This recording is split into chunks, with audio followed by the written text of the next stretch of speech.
Well, good evening, everybody. Welcome to round number 1 in the round of 12 here in the OB Builders Cup Series. I'm Eddie Smith with V-Speed. Glad to have y'all here tonight for the All About Sheet Metal 300 here at Kansas Speedway. Well, we had a fantastic race on Sunday, and tonight going to prove to be something similar as we get ready to start this particular round of the playoffs. I mean, the first round was incredible. Very exciting, very, very fun.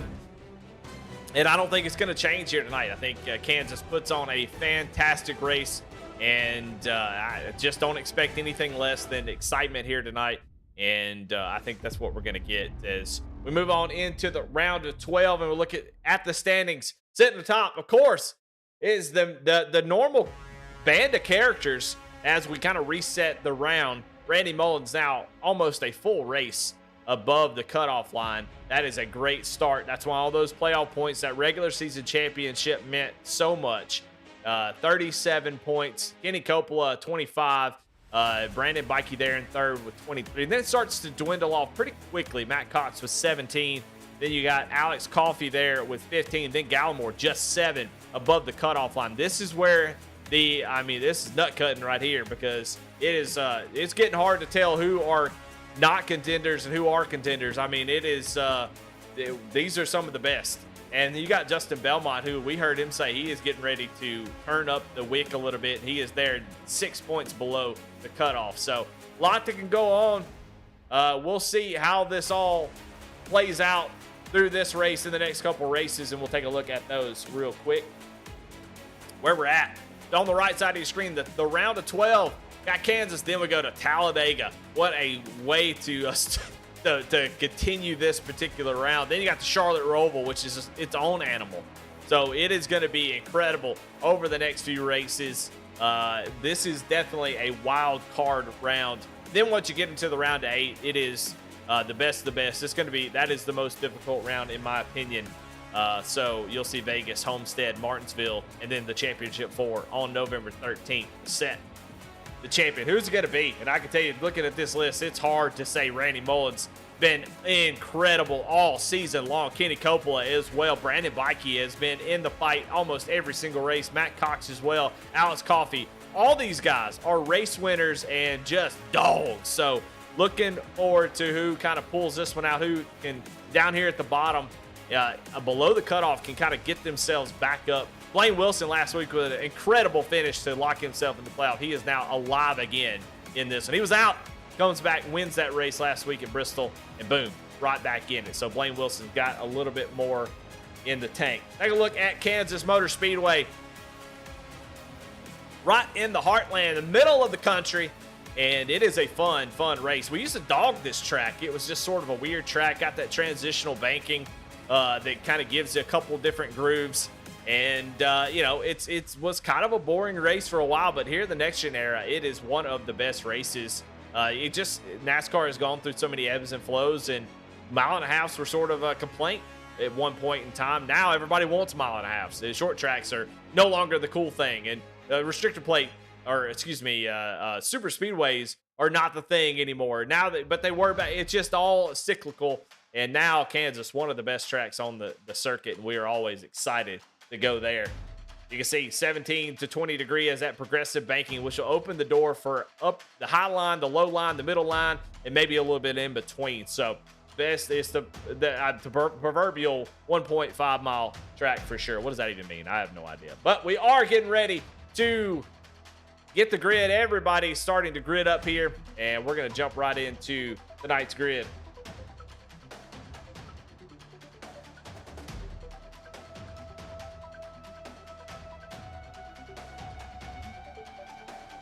We'll back that up a little bit. Was doing a little bit of show earlier in the race. And Chris Davis, hey, he's doing exactly what he needs to do. He's right there on that cutoff line. He is going to start in the pole position. There he is right there, number 74. And then outside of him is Shane Davis in second. In third, going to be Alex Coffey. And Johnny Shade there with a 4th place starting position. Maybe Dig Eastworth got a good setup here tonight. In 5th, going to be Paul Gallimore with Jeffrey Taylor in that 6th position. In 7th, Barry Sanders, Randy Mullins in 8th. 9th, Caden Orfrey with Blaine Wilson in 10th. In 11th, Aaron Matthews with Andrew Nieder in the 12th position. In 13th, Brandon Fetterplace and Kenny Coppola in 14th. In 15th, Brandon Bikey with Matt Cox in 16th. 17th, Jordan Schmeets with Sean Kaltenbach in 18th. In 19th, Justin Belmont, Nick King in the 20th position. 21st, Warren Young with Ed Bowles Jr. in 22nd. 23rd, Matt Mackin and Matt Metler in 24th. 25th, Hunter Carmichael, Jamison Middlemiss in 26th. 27th, Nigel Christensen, Ryan Huff in 28th. And then bringing up the rear of the field is going to be Darren Mills and Jared Clark. That's your grid here tonight. As we're still waiting on everybody to grid, looks like we are getting ready to pull off and get this thing rolling. Take a look at our driver cams here as they go to pull off. Got Barry Sanders, got Darren Mills there on the top right. Johnny Shea down on the bottom left, and Kenny Coppola down on the bottom right. Appreciate those guys always giving those cams out, and we appreciate that inside look to what they've got going on. So they look all ready to go, ready to get this thing underway.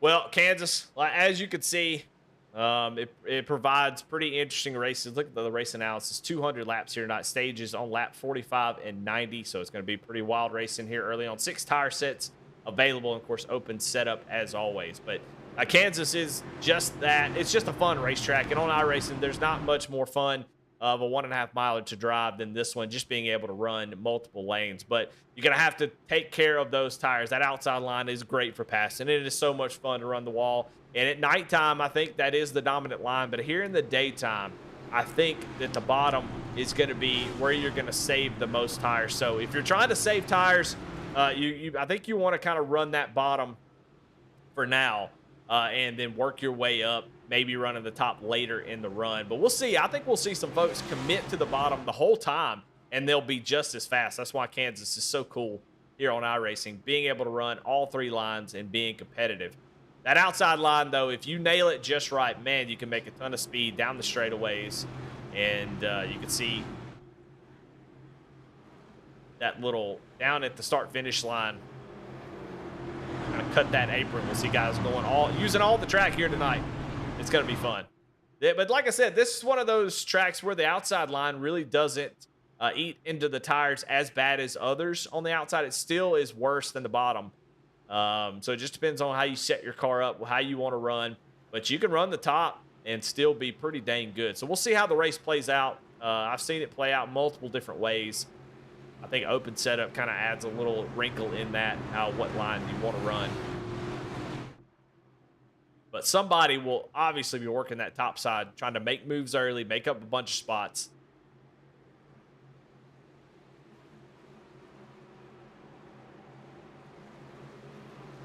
All right, getting ready to go green. Pace car gonna pull off, and we're gonna get 200 laps here at Kansas. Into the Geico restart zone. Chris Davis will take the green flag, and here we are racing in the All About Sheet Metal 300.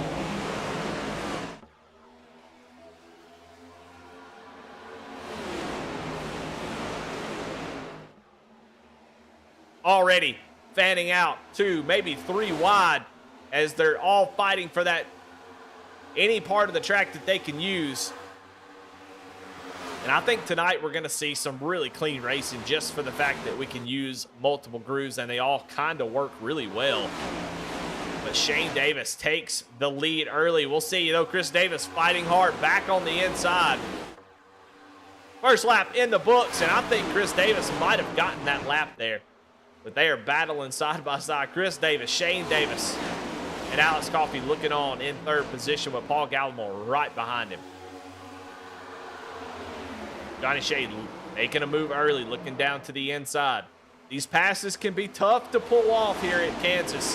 That inside line can pose a challenge. And sometimes it's almost better to kind of just ride for a little bit. use a little bit of that draft, because as you get side by side, it can definitely pull both of you back, especially in the next gen car with the way the aero works. You can see Paul Gallimore just saying, you know what, I'm not going to get stuck on this outside. I'm going to gas it up and make up some positions here. It looks like we have some lap traffic out ahead already. That is Matt Cox in the 32. Had to serve a pass-through penalty for an incident last week, and I'm not really sure what the incident was for, but he has to serve a pass-through, I think. But he comes out, he is just a few seconds ahead of the lead pack, so that is Matt Cox looking to keep it together. You know, having a pass-through is not a detriment here at Kansas, I don't think. You didn't lose a lap, but also the stages will help him get him back caught up if he can stay ahead, which he does have a bunch of clean air, so it might be possible. He is definitely fast enough. But if he does go a lap down, he will get a lucky dog at the first stage break no matter what. So pretty good start. You can already see a couple lanes side by side, nose to tail, is Brandon Bikey running that middle groove. Almost goes 3 wide as he slides up in front of Aaron Matthews. Aaron Matthews gets a little bit tight from that aero wash right into the wall. And aero wash, yes, a real thing here in iRacing. That car will turn really good, and as soon as that car crosses in front of your front end, you lose all front grip. So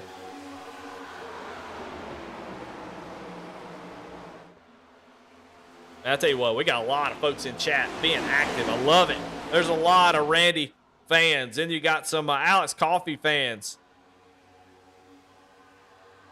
Somebody saying rooting for all of BMP except for Brandon Bikey. What's that all about? I don't know. King Kenny. So a lot of fans out here rooting for their favorite driver.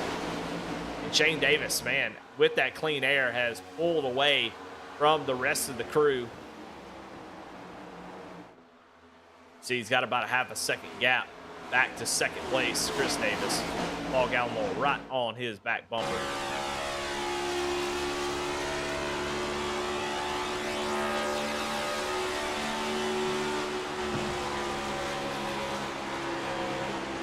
You don't really see too many folks, and I think it'll just really depend on how the race goes, but you can kind of see that you can see Gallimore not taking the run. He got a run here on Chris Davis, but just wants to stay nose to tail, not slow each other down by trying to battle side by side.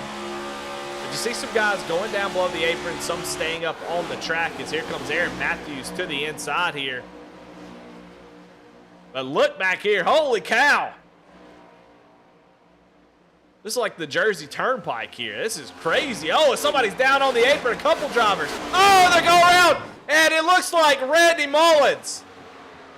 Sideways, spinning down the back straightaway on lap 9. Caution is out. And your favorite, plus 37 coming into this race, having trouble here early. Let's go back and see what happened.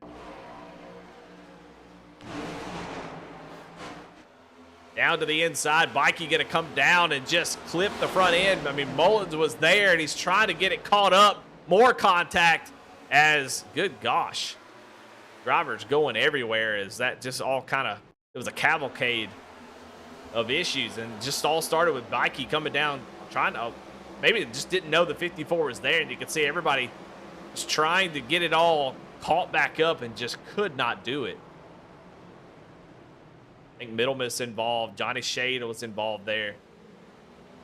I don't see any major damage. I think we'll see guys come down and try to fix that. But, yeah, not good early on for your points leader.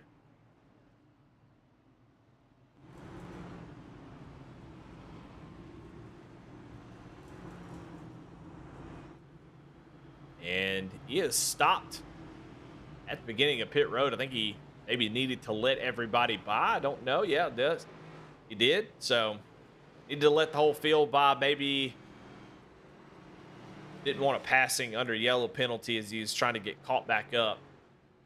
He'll come down pit road along with others. Andrew Nieder comes down. Kenny Coppola, Nick King, Warren Young, Ryan Huff all coming down for what looks like to be some damage repair. Warren Young comes down and looks like fuel only for that machine. I don't think we'll see any tires being taken here. They still have 6 sets, which is a lot, but a little bit too early to take tires, I do believe. I think it's all going to be damage repair for the most part. Randy Mullins down on pit road. Matt Cox has come down. It looks like he might have taken tires here in that 32. He's on pit road for 14.9 seconds, which is usually a pit stop, and he was well far back from the pack. So I think obviously worked out really good for him. He's going to get caught up almost immediately, and he might have 4 tires to move forward with. But Johnny Shade, 42 seconds of damage on that 13. It looks pretty solid. I don't see anything. Kenny Coppola may have had the worst of it. As he is sitting. He's been here for over a minute. Him and Hunter Carmichael. Maybe we can go back and see what happened to Kenny in that whole deal. We'll check it out here on the replay and see what his damage, what came from, as he is now a lap down.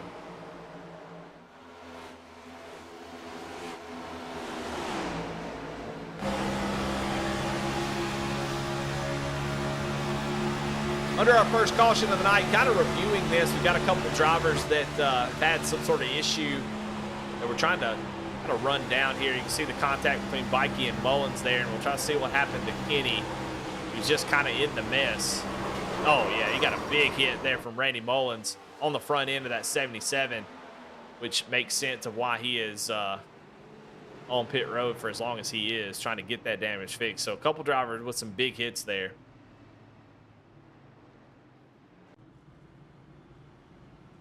So playoff drivers, Kenny Coppola, Hunter Carmichael.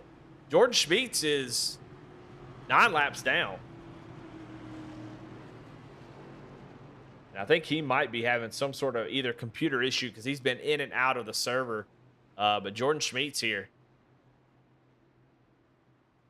having issues. Playoff drivers, man, it just seems like that you're a magnet for it. I mean, so far, Hunter Carmichael, Jordan Schmeets, Kenny Coppola, all with problems here. Now, multiple laps down here early at Kansas.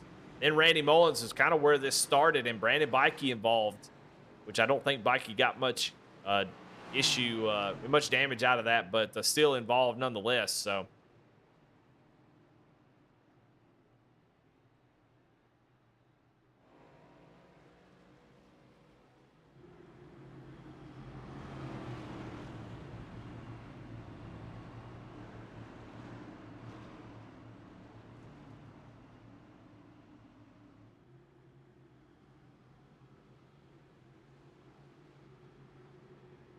well, we are getting this thing reset here. Tires, for the most part, still same set. I think Matt Cox in 19th, the only one that has taken a set here. So we'll get ready to go back green here. Lap 13, coming to lap 14 out of 200. Still a long way to go. The battle, though, is for lap 45, and those stage points are going to mean everything. And for Matt Cox, this is going to help him out a lot, the ability to go get those stage points. He has now got an opportunity to do that. So great caution for him, bad caution for others. Green flag, though, back out. Shane Davis leads the way. Chris Davis getting a little push here from Aaron Matthews. What does Aaron Matthews do? Does he keep pushing? Yes. Pushes Chris Davis down into the corner. You're almost flat out right around the bottom on the restart. The outside line, not great. But as the RPMs get up to, the cars get up to speed, that outside line is very, very good. So you'll see guys almost immediately in 3 and 4 jump up there. Aaron Matthews is going to be the first one up in this lead pack. He gets to the outside of Paul Gallimore. He is side by side for second, and he's going to go for the lead. Aaron Matthews around the outside. He is now side by side for the lead. Shane Davis now under fire. Right up in that outside groove. He's got those right side tires above that little white and dotted line, and you can see almost immediately with the run, able to take the lead. Now, he's going to drive right back down to the bottom. Why? To save those tires. He used it for what the purpose was, to make a pass here early, jump right down to the bottom, save those tires. You're going to need them probably by the end of it. Weather 84-degree track temp. Honestly, not bad at all. You can really be a little bit aggressive. Almost going to be a little bit maybe too tight sometimes. So that makes that outside line very, very good. The bottom might be a little bit tougher. But we'll see. As we get into this tire run, we're going to see what line is what. But still, if you're not trying to battle anyone for position, that bottom is going to be really, really hard to beat. So Aaron Matthews takes over the top spot. Matthews did not move on from the round of 16. Definitely heartbroken. That 5 has been really fast all season long. And you can see why. As here comes Alex Coffey trying to make his move on the outside. He gets to the outside of Shane Davis.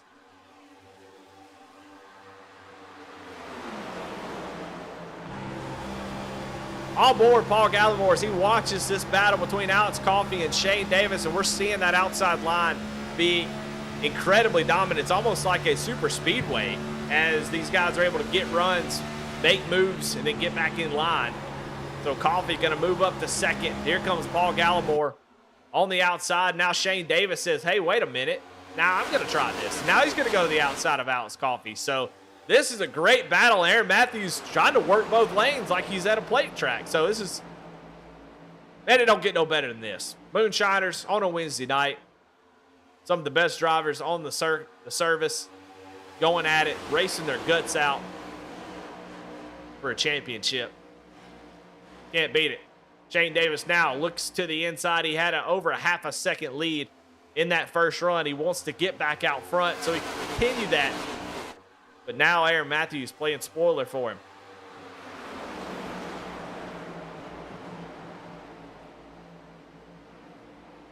Coffey looking to the outside again. You can see folks going down to that apron, and it is worth a little bit of time. As the tires start to wear out, it can be a little nervous. So we'll see if folks continue to do that, especially late in a tire run, especially in that final stage. And man, look at Shane Davis actually making a wild move down to the inside. I think that outside line has got a little bit extra speed. You can see where the bottom line struggles from middle exit. That outside line just too strong. So Shane goes down to the inside. You can see almost immediately going to lose 1, maybe 2 spots. He goes right back up to the top. Almost gets in the wall just a little bit. Get that car wound back up. Alex Coffey gets a run off of turn 2. Now going to dive down to the inside. Is he going to try a slide job? Yes, he is. He's going to slide up. See how he slowly slides up in front of that 5 track position. So important. I am interested to see how the lanes play out as this goes on. Now, we only have 45 laps in this first stage, so you could be a little aggressive like Alex Coffey is. We've seen guys get up to the front, immediately go back down to the bottom to try to save tires. But Alex Coffey now running sort of an outer, the outside in, or the high line in 1 and 2, and then 3 and 4 there goes down to the bottom. Going to lose a little bit of time to Matthews. The real ticking, clock is just how, if you can run the top the whole time, yeah, you'll be faster. But how will the tires react to that? Will you be able to continue to run into the corner as hard as you have been, get on the throttle as soon as you were before? That's really the question. When it comes, oh goodness, somebody's going around. I think it's Jordan Schmeets. Caution comes out as he goes around. He has been having trouble all night long, and he wrecks here. Caution comes out. I think he may have made contact with somebody else. We'll take a look at it. He's definitely having some internet issues. I really can't even show.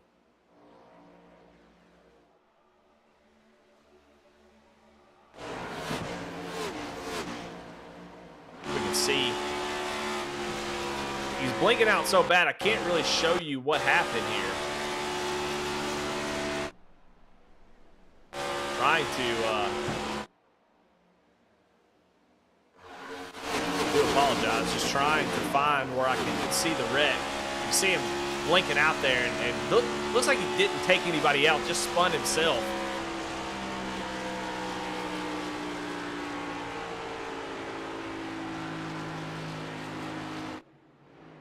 So I can't really show you what happened there, but it looks like some issues with either a connection problem or sometimes the wheel pedals can cause those type of issues where your PC is just not something's not working right, and it causes you to stutter real bad, blink in and out.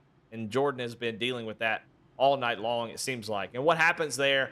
The iRacing server just doesn't know where he's at, and so why it kind of blinked out, he kind of wrecked, but didn't take anybody else out. Is on his side, iRacing thought he made contact with somebody, initiated on his side the contact, and shows him spinning, where the other driver doesn't really have any issue. A really roundabout way of saying netcode, but that's what netcode is. So he's having trouble. iRacing's not sure where he is, and when he popped back in, it was at a bad spot and he went around. But pit stops here. So interesting call for a few drivers. I love this about Moonshiners, is all the different strategy calls that kind of pop up in these races, and you can see Jordan Schmidt still having trouble down there. I won't be able to show him anymore because of that. I mean, tough break for Jordan. A tough break for Hunter Carmichael, who is still out on track, but he is 13 laps down after that first initial wreck. Kenny Coppola is back on the lead lap. He had about a minute and a half of damage in that 77 machine, so we'll see if that he's able to get any of it fixed or not, or he's still going to have trouble. See, he's coming back down pit road, maybe even for some more damage repair in that 77. So far, Hunter Carmichael, Jordan Schmidt having a nightmarish first round of the round of 12. This will definitely put them in a hole, maybe even a must-win situation come Talladega or the Roval. So not a very great start for those drivers. Kenny Coppola trying to fight very similar to the way Kyle Larson did on Sunday, fighting after some damage with the wall, fought back, finished 24th, and saved possibly his season. So Kenny not quitting out, not getting upset, trying to fight here, stay on the lead lap, stay in it, get as much damage fixed as he can, and try to get the best finish and try to maintain that 25-point advantage he had over the cut line coming into this race. So lots of stuff going on. I know I'm talking a lot, I'm spinning a lot of wheels, but I want y'all to keep on top of what's going on with the playoff drivers, especially when they have issues. We'll definitely try to talk about them as much as possible. So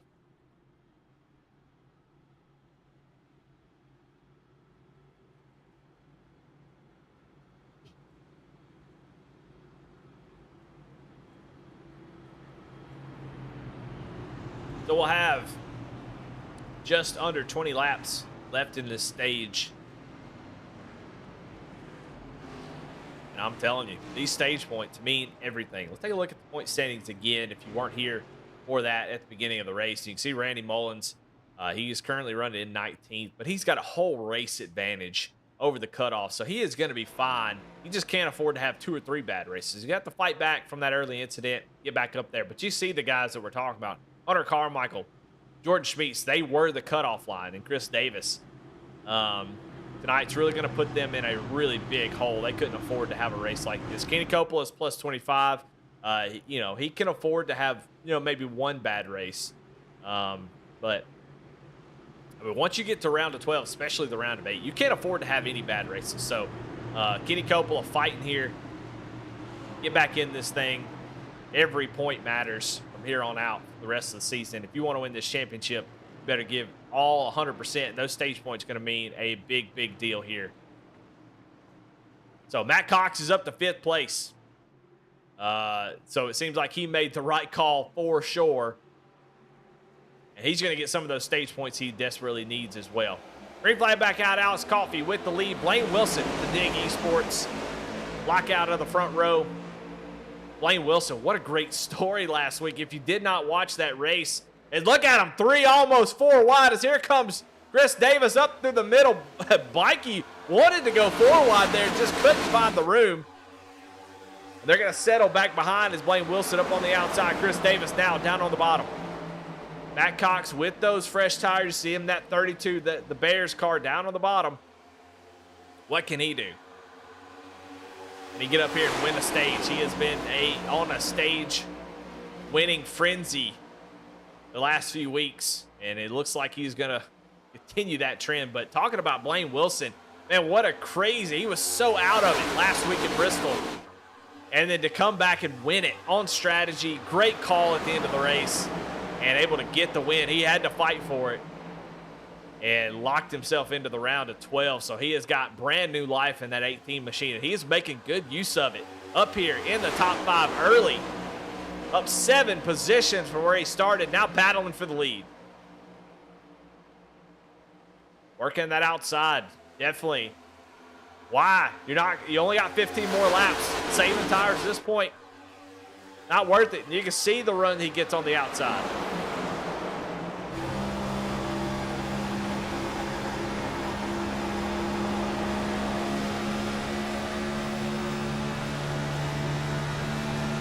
Cox running that outside line with Blaine Wilson. Oh, he's going to go down the inside. Oh, yeah, I love this. 3 wide as he's going to poke down to the bottom. Oh, they almost make contact off of turn 2. Had to check up as now we've got a battle for the lead. Coffee, Davis side by side again. Boy, if y'all need to get up out of your seat. If you're sitting down right now, what are you doing? This is about as exciting as it gets. Side by side for the lead, the top 6. The top 13 are separated by just 1 second. 1 Mississippi, and there it is, the top 13. That's how close these guys are driving at the moment. We haven't seen too much separation with all the cautions. And right now, I don't think we're going to see any. Everybody full bore trying to get to the stage 1 break.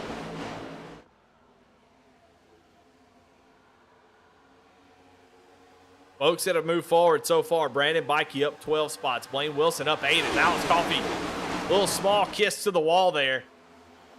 Matt Cox up 11. He started, but he was actually all the way at the back. Justin Belmont, one of those drivers below the cutoff. Missing stage points. There he is, trying to get them now. Running inside the top 10. He was a Final Four driver last season, and he just says he hasn't been putting in the work. I just haven't been putting in the work to get to be as good as I was last season, he said, but this has now kind of reignited my desire to put in that time and be a contender. And he's showing that tonight. In the last month or so, I think Belmont has really turned up the wick. You definitely see it. But look at this, still 3 wide is, man, they are nose to tail. But look at Brandon Bikey. They're 3 wide for the lead. Gallimore on the bottom, Bikey in the middle, Coffee up top.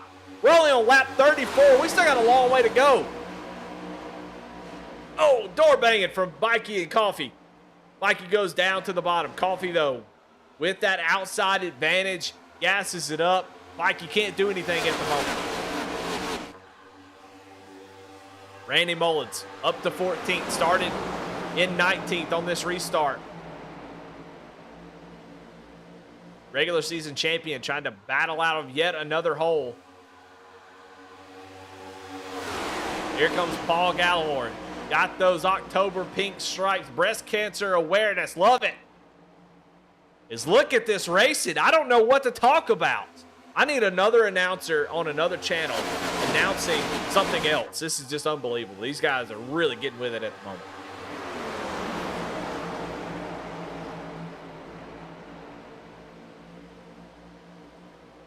Oh, and Bikey in the wall. What a bit of contact. He's trying to get it wrapped up. I took a look at timing and score and took my eyes off the track for 1 second. And Bikey going the wrong way. Everybody does a great job of avoiding calamity. That could have been a big one there. And they all did a fantastic job. Bikey going to fall back to 12th position after that. Randy Mullins right in front of him. And Bikey is still struggling back here. He's fallen way down the running order. The 27 still having issues. Let's see if we can go back and see exactly what happened. Got Matt Cox there on his rear bumper. We won't spend too much time looking here, but kind of wanted to see an idea of maybe what happened, because I swear, y'all saw it. I didn't, because I was looking at another screen. I got 4 screens. Hell, I had to look at something. Just gets in the wall. Oh, Matt Cox barely missing that along with Blaine Wilson. But he is back here in that 20th position with Kenny Coppola right underneath. But up front, Gallimore has taken the lead. Aaron Matthews. That little cluster, you know what, kind of separated the lead. Oh, is Gallimore going to get loose there? Hey, we'd like to see that. Gets loose up on the top side.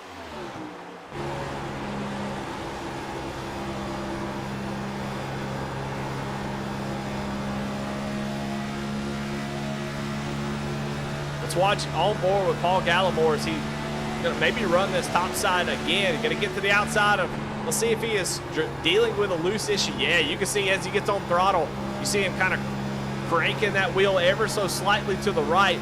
He is leaning on that right rear. He is basically begging that right rear, please hang on. So loose condition for that outside line at the moment. Now they swap spaces. Gallimore to the inside. The 5 of Aaron Matthews on the outside now. See some battling going back here. Warren Young, the number 1 on those fresh tires. He is making up a ton of spots here early. Warren Young has driven from the back of this pack all the way up here to the front. He took tires there on that last pit stop. And so did Aaron Matthews and Paul Gallimore. So these guys were the ones who came down and took tires 16 laps ago. And it's starting to show how important tires are. The first driver on older tires is Alex Coffey. And look how quickly that the old tires fell off the map. They were all running nose to tail, and you know, Mullins was back in 14th or so a few laps ago, and all of a sudden, these guys who have stayed out the whole race just fall off a cliff. That grip level that you had, that you could drive in the corner, get back on the throttle immediately, you've lost that, and there's so much speed in being able to carry more into the corner and through the middle. And we're seeing that play out here as Alex Coffey now under fire from Randy Mullins, who's going to have the lap 2 wreck. And he is going to possibly turn it into some really nice stage points. That's why he is got to be your championship favorite, at least one of them. Up front, Gallimore now looking down to the inside. The battle for the fresh tires. Who's going to get this stage win? Stage is at lap 45. It is when they take lap 46 and the top 10 cross the line, that will be stage. So we've got just a lap and a half left in this one. Aaron Matthews still with the lead. Can Gallimore do anything with it? They both drive in the corner on the bottom. Saw Gallimore struggling on the outside. Final lap in this stage. Who's going to win it? Down to the inside. A dive from Gallimore to the inside. Can he hold it, though? That's the trick. Aaron Matthews still up there. Side by side down the back straightaway. Can he do it again?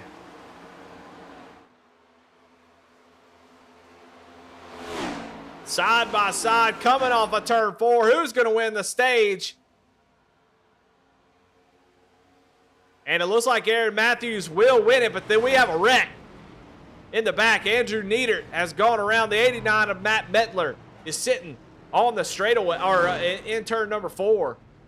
And caution is out, and that will be the stage. Let's go back and see what happened on that incident there. Oh, it looks like there was a lot going on here right in front of him. Oh, Blaine Wilson.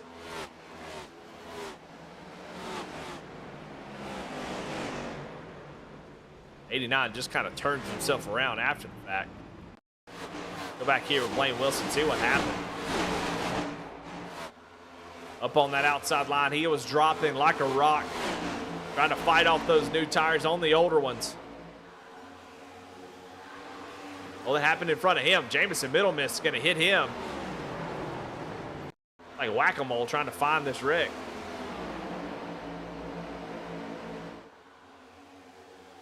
You see it, Andrew Niedert just getting loose off the corner.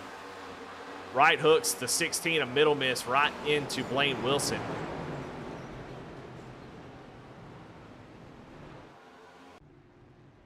But everybody coming down pit road. We'll see if anybody stays out or if they will equalize. I think tires have been really important. I think if you took a set early, you definitely got to come down now. You'll be in such a big mess. So I don't see anybody staying out. And Paul Gallimore going to win the battle off the pit road. I think he finished second in the stage. Going to win this battle off of pit road. So Gallimore will take the lead. Well, let's talk to your... Let's talk to your stage winner, Aaron Matthews. Aaron, this is Eddie in the booth. Got a copy.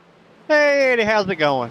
Man, it's going great. That 5 machine looked fast. You put 4 fresh tires on it, boy. It was screaming up there to get that stage win. Congratulations on that.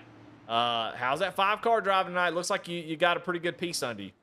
Man, it's driving pretty good. We're out here having fun tonight. We got knocked out of the points last week, so we're just out here having fun from now on out. Try to win it all.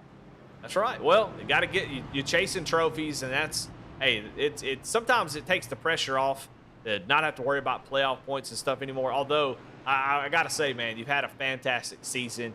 This is such a competitive series that you really can't afford to have some bad races, and you know, sometimes even just having mediocre races can put you in a bad spot. But I mean, that 5 machine has been really fast all season long. So congratulations on a great season. Sorry you didn't move on to the round of 12. But here tonight, what do you got to do to get this victory? You got the stage win. You got the track position now. How do you keep it? How do you get this win? We just keep the tires on it and put on a good show for everybody. That's what we're here to do tonight. All right. Well, congratulations. Stage 1 winner, Aaron Matthews. Good luck tonight, brother. Thank you.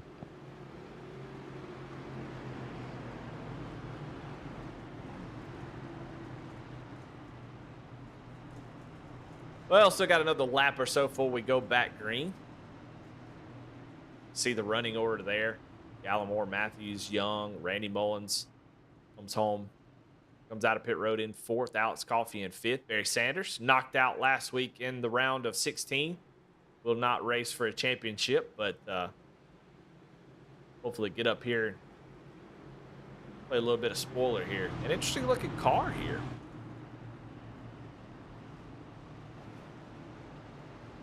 I'm always amazed at what people can do with these paint schemes, and honestly,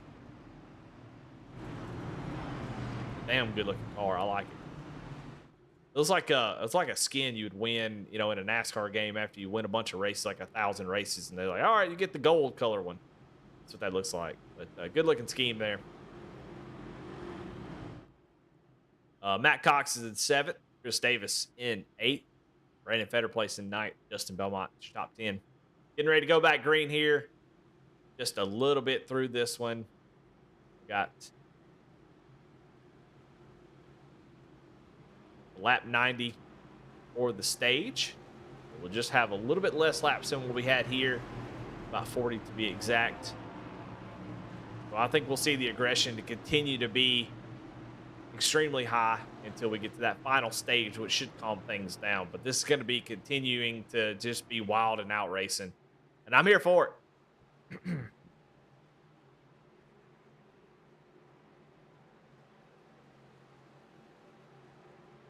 All right, into the Geico restart zone. Paul Gallimore gets a great jump.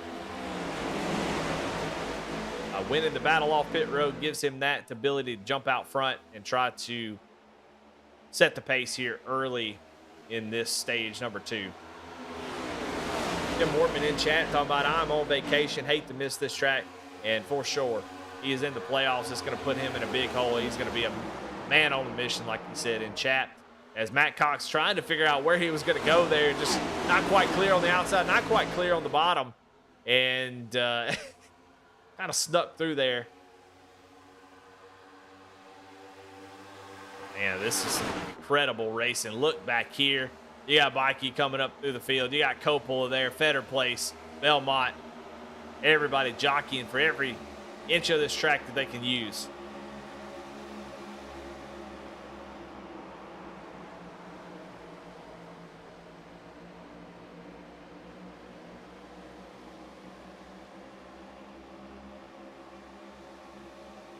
Okay, and in chat, don't normally do this type of stuff, but Kiki Tam Tam in chat. Sorry you're getting timed out. Nightbot, the little automatic moderator, does not like a lot of characters, so a lot of exclamation points. And she is always very excited for Randy Mullins. So if you get timed out in chat, I'm sorry. It's to try to stop spammers that used to come in and spam some inappropriate things. So we have to take precautions to keep that kind of stuff from happening. So don't take it personally. Kiki Tam Tam. Which is a pretty great name. Aaron Matthews has taken the lead from Paul Gallimore.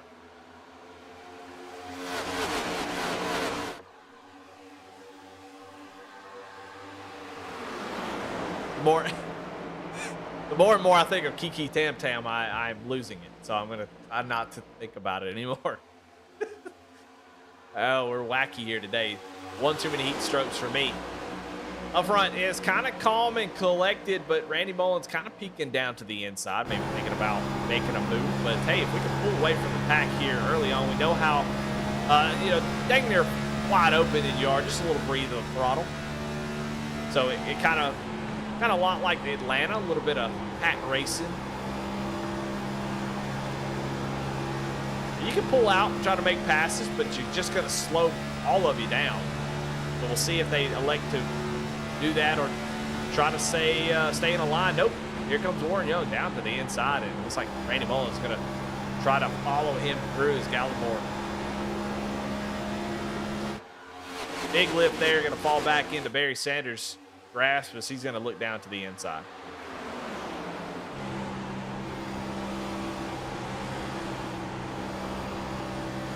On board, Barry Sanders. He was trying to take advantage of Gallimore there, and Matt Cox jumps up to the outside, so Barry might lose a couple spots here.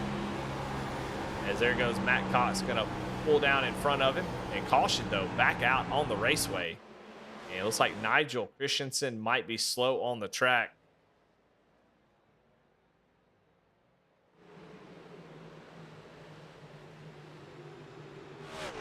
Go back to see what happened to Nigel here.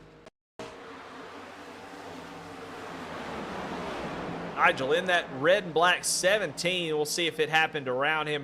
Was he involved, or was he just a innocent bystander? Oh no, he just goes up the track. I don't know if he thought he was clear or what happened there. I'm not sure. Let's go on board with him. Maybe we get a sense of what's going on. You can see the 20 of Caden Orfrey. Well, okay, so incorrect by myself. So what happened there is a scenario. We talked about that apron, how important that is to gain maybe a little extra time. This time, Nigel Christensen decided not to go down on the apron. Actually, I mean, he does come up the track a good amount. So I'm going to go back on it and say I was right. Watch it again.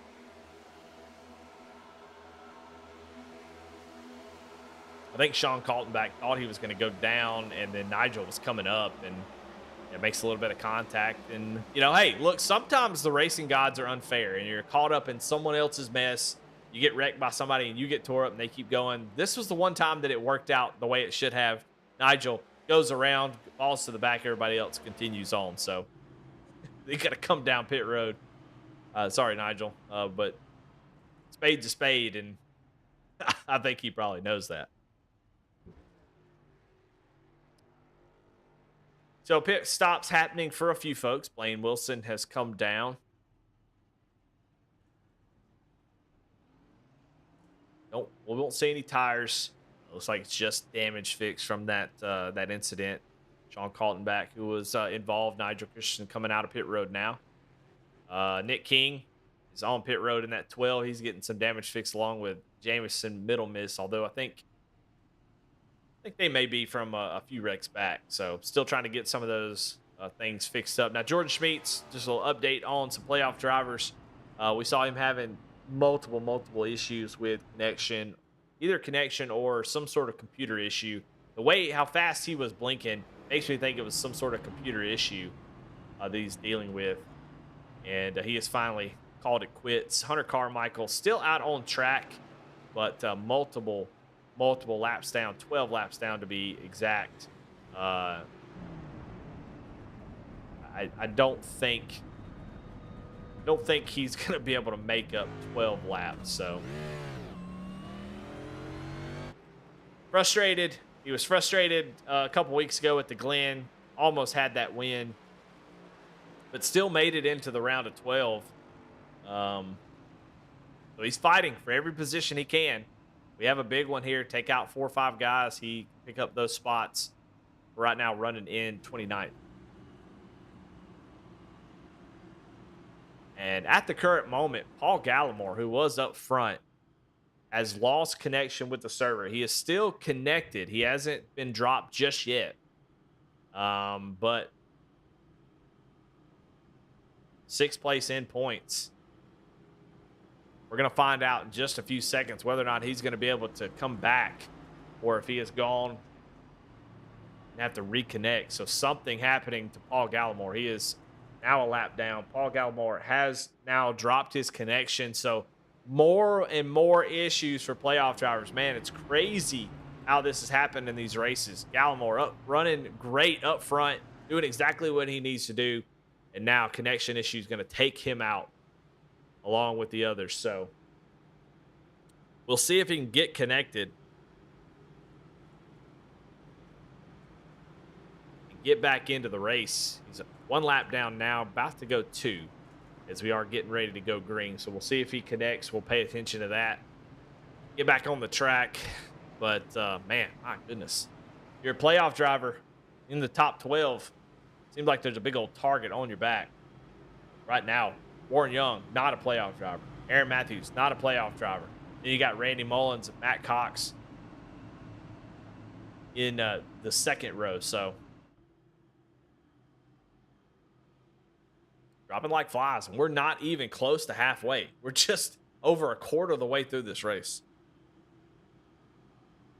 Yeah, Doug Selner says in chat, I wonder if the hurricane is affecting these with internet problems. Could be. Yeah, I mean, I think that's a great point. And, you know,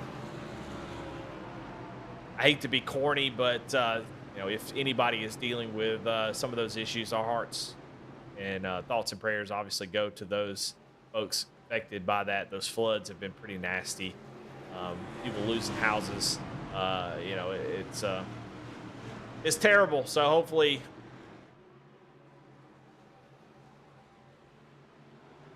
they're able to get it back going. Looks like Gallimore has not reconnected, but we're back under green. Aaron Matthews.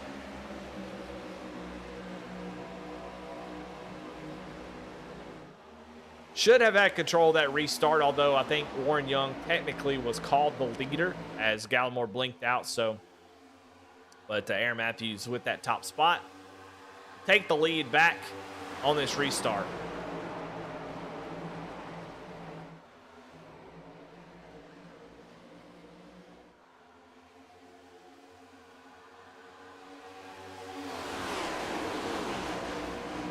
Still about 28 laps to go in this stage. Those stage points now I mean, they were valuable before. Now they're extremely valuable as playoff drivers having issues.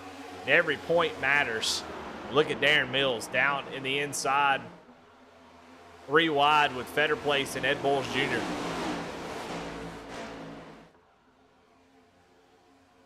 Boy, getting after it with that gum, ain't he? Golly. Like me with a dang sausage. Running that top side, though. Aaron Mills started all the way in the back. Up 17 positions from where he started. Trying to get up here and make some hay up inside the top 10.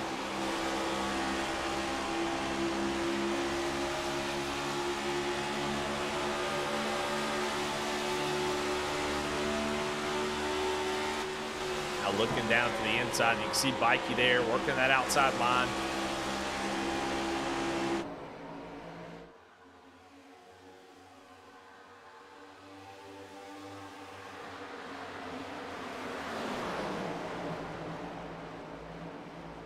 Bikey trying to make up that position as old Matt Mettler in the wall, scraping that wall as cars are going by. Hunter Carmichael able to avoid it. No problem there. We stayed green. Great job by everybody to avoid that. That was close. Up front, still Aaron Matthews as we start to click off laps. But, man, Warren Young looks really fast at the moment.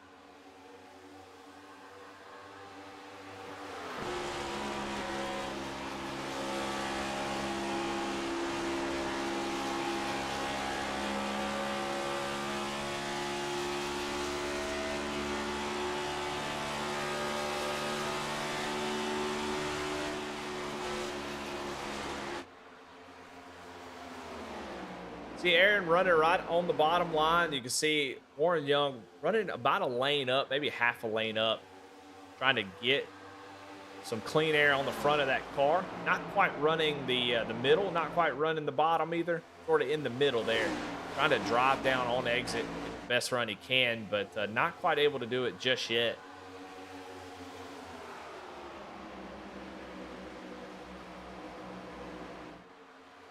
Now he's going to run up a little bit higher. You can see the difference that it makes. I mean, look how much, what a great setup and pass. That's where that outside line is just so strong. It didn't even look like he had to put any effort into it. Takes that lead, and now you can see Randy Mullins running right up against the wall.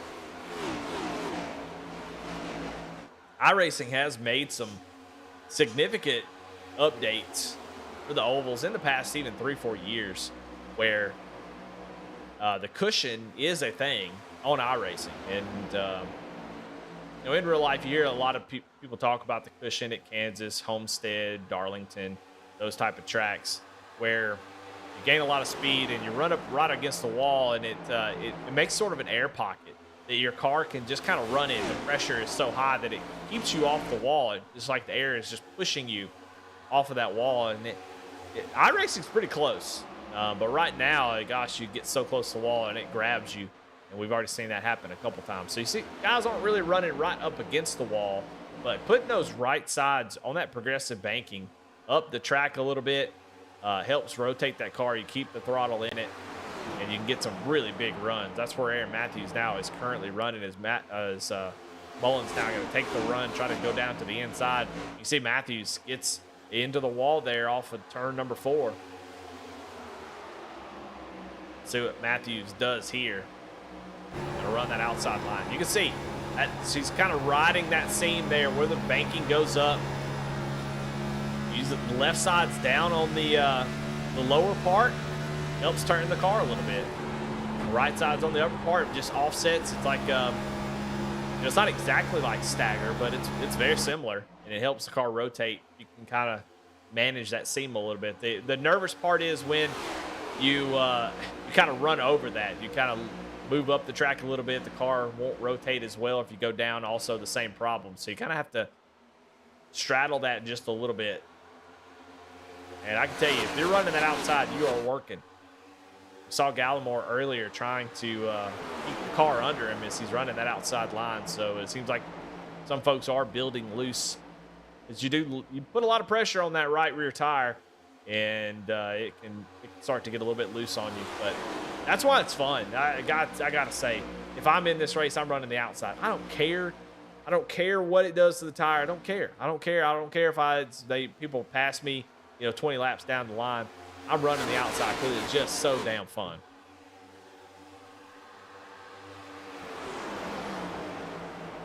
Everybody up in the top 4, kind of working that top line. Now we got 3 wide. As here comes Kenny Coppola joining the battle after that damage. Stays in it. I mean, he has gotten over 2 minutes worth of damage fixed in this race. Look at it. Now up here battling for a top 5 position. They were 3 wide for a moment. Warren Young starting to fall back after being up front early. And all the Randy Mullins fans excited right now as Randy's starting to track down Aaron Matthews just a little bit. But I got to stay on this battle. Warren Young right in the middle. You got Belmont on the outside along with Coffey. You got Matt Cox. Here it comes Bikey. Them running side by side, especially 3 wide, is really bringing all the cars behind them up to them, because the arrow with these next gen, you can really slow each other up running side by side. You almost want it to somebody's going to pass you, you want to go ahead and give them that position sometimes just to stop that from happening. As you can look and see the gap that is back to Alex Coffey, about 0.7 of a second back from second place Randy Mullins.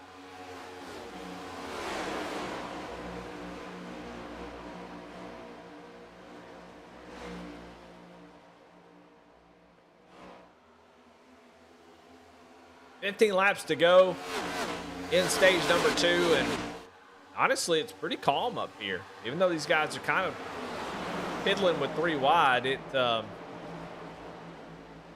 seems calm. It doesn't seem too aggressive. Everybody's minding their manners as Belmont jumps up, tries to take over that position. Cox had to lift off the gas just a little bit to keep that car from pushing up on exit there. That time by, Aaron Matthews just about a 10th slower than Randy Mullins, who is starting to close in.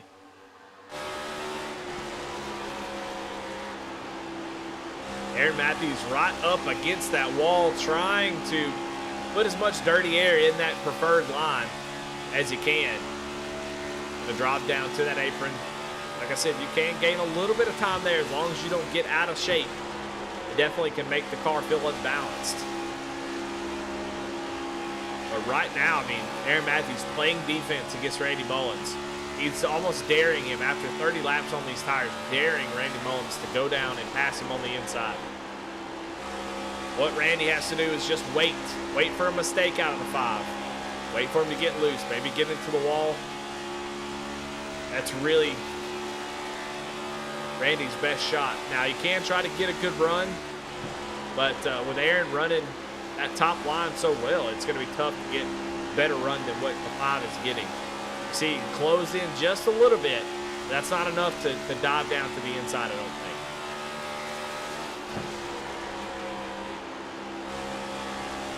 See the 5 kind of pushing up in the middle of the corner.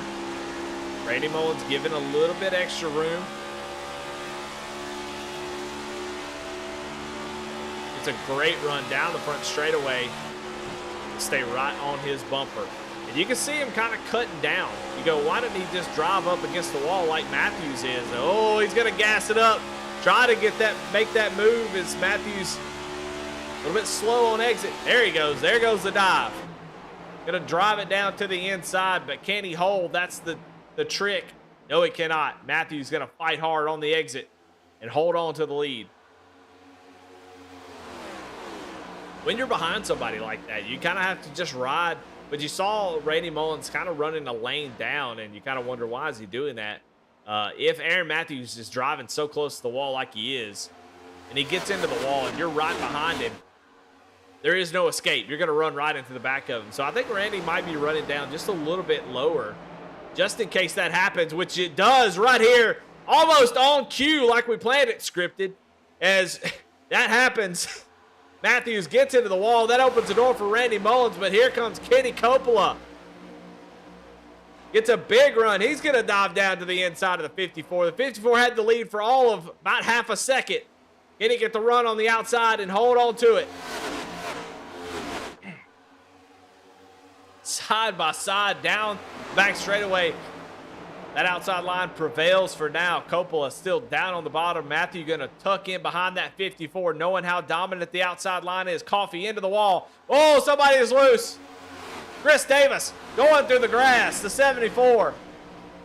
Playoff driver back out on the raceway, makes a little bit of contact. We stay green. The regular season champion back out front on lap 82 after an early incident, finds his way to the front. And he will take over the lead as Coppola really had to check up as he almost makes contact with the wall, but he's got Alex Coffey all over the back bumper. This is a dogfight for stage number 2. Oh, door banging. Coffey now down to the inside. Gonna try a slider here, but Bikey is gonna be there. Oh, and they make a little bit of contact. Bikey in the wall as Coffey tried to slide in front of him. He was not even close to being there. If somebody is slow on the track, that's Sean Kaltenbach. Gets loose off of turn 2.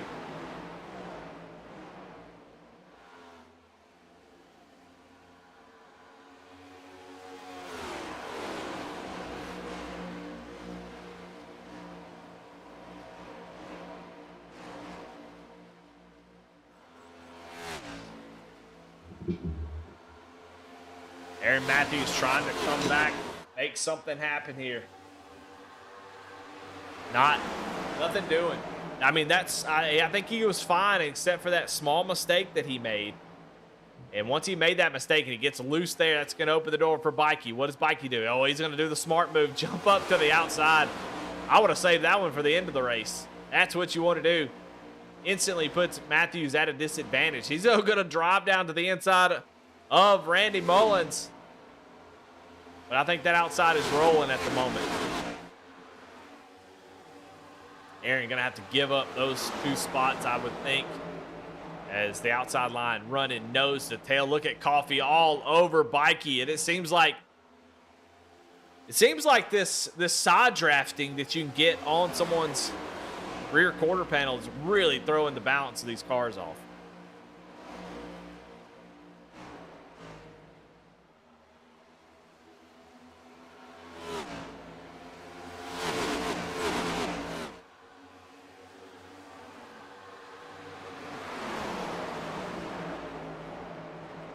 Mikey now to the inside. Aaron Matthews back into the wall. He is struggling right now. Is Mikey now to the inside? As that's the 12 of Nick King getting on pit road. Mullins going to come down to block. Just a few more laps, and boy, they are bumping and banging. It's bumper cars up in the top line.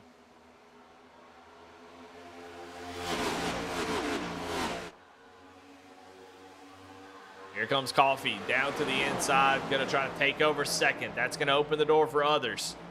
As Bikey fights hard on the outside. Now here comes Aaron Matthews. Oh, they're door banging still. Both these drivers battling. There's now Aaron Matthews down to the inside. Coppola thought about making 4 wide. Just not enough room at the moment.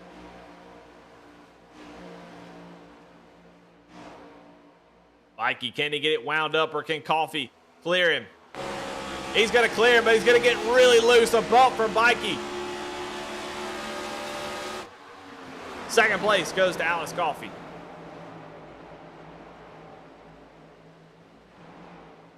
Boy, this is something else right here. You got other drivers. Jeffrey Taylor popping in at the end of this thing. But right now, Randy Mullins is in the top spot. Man, I tell you what, there's racing going on all over. For second, though, Coffey has that preferred groove, I do believe. Does he have enough time to get to Randy Mullins? Can he do anything with Randy Mullins? Jeffrey Taylor down to the inside there.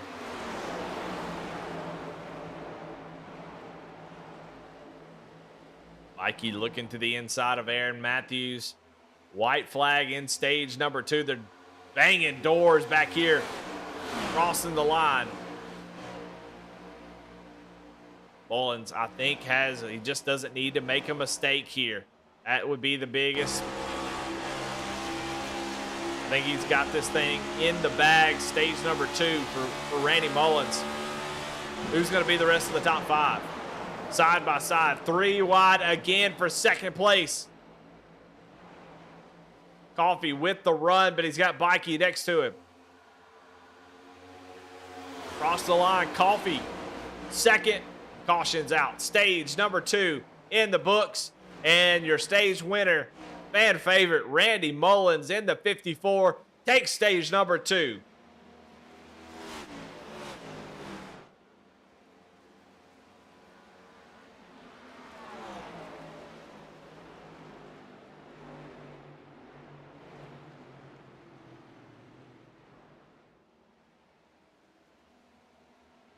But what a fun finish to that one. I think we're going to see things start to calm down now. The stage points are out of the picture. Randy Mullins, though, wow, what an incredible drive to come back after that early incident, get that damage fixed, get back out there, and put your head down and run up to the front. Randy Mullins did just that, showing why he is regular season champion.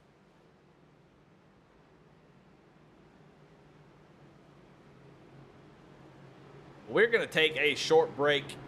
One of V-Speed's sponsors. I'm going to give them a shout out. We'll be right back in just a moment. We'll talk to Randy Mullins.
penalties.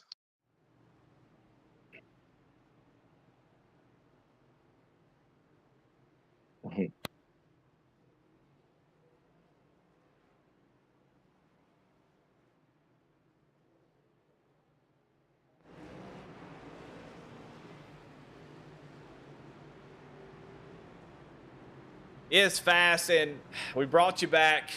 Stage winner. Congratulations, Randy Mullins, but a penalty. Yeah, car's real good. The 27 got into me early in the race, sent me for a ride. I drove back up through there, got the track position back that I wanted, and got control of the race. And then coming on the pit road, I was slowing down to get to pit road speed, and somebody hit Alex, and then Alex hit me, and that's how I got the penalty. So, it's just a bad race. I got some stage points just to see if we can get up on the wheel and get it done. Well, you've done it already, and you did it in 94 laps. You got up to the front. Now you have you have 106 laps to get it done. You've already done it once. We know you can do it again. So congratulations on that stage win. Sorry about the penalty, but we know you've got the speed and you've got the power of the audience behind you. I mean, golly, definitely the most popular driver. So you got a lot of fans cheering you on, so they're going to help you get back up to the front, Randy. So appreciate you talking to me. Congratulations on that stage win, and good luck here. All right, buddy. Thank you.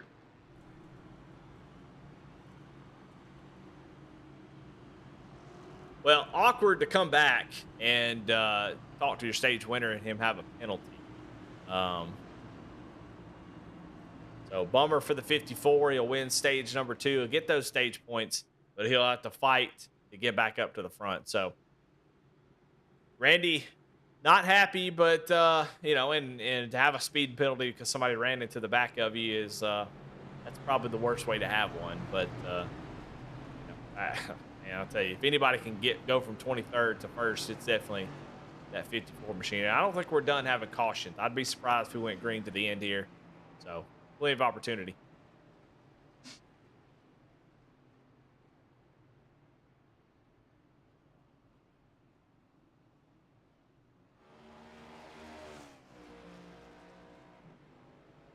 Well, I'll tell you what, the first stages have been so exciting. I'm starting to lose my voice a little bit here. I'm going to have to calm it down just a little bit. So the excitement has been there. We'll save a little bit. We'll try to build up a little for the end of this thing. So we're going to back it down just a little bit.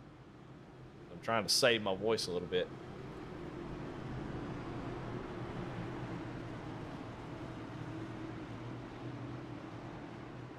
We are getting ready to go green. And we'll have just a little bit over 100 laps to go. Stages are in the books. It's all racing. Long runs now. I think we'll see some guys kind of chill out. Focus on that long run speed. We'll see. Here we go. Stage number 2 over with. Stage number 3. Alex Coffey leads the way.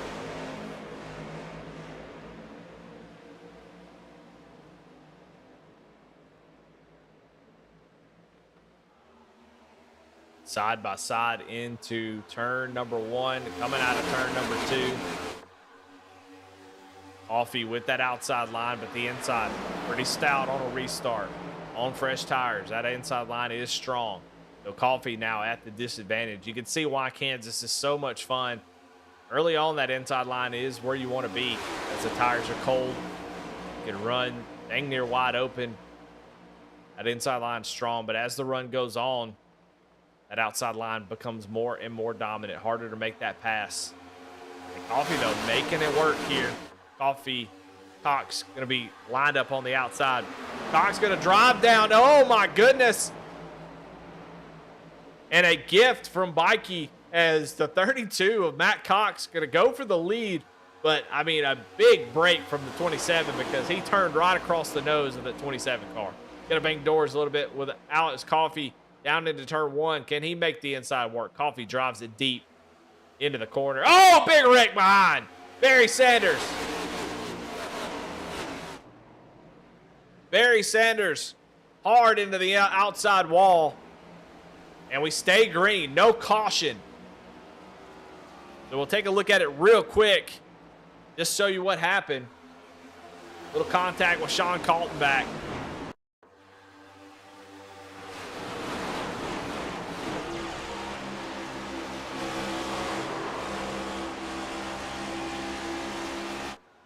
And that was the cause of the caution, so we stay green, though. I think that was Kaltenbach just kind of trying to put the nose in there, and it kind of closed up. So racing incident in my mind. I'm sure Barry won't feel that way. McCoffey able to get sort of away, but here comes Justin Belmont in that number 6. Wow, what, man, I tell you what, that guy's just impressed the hell out of me.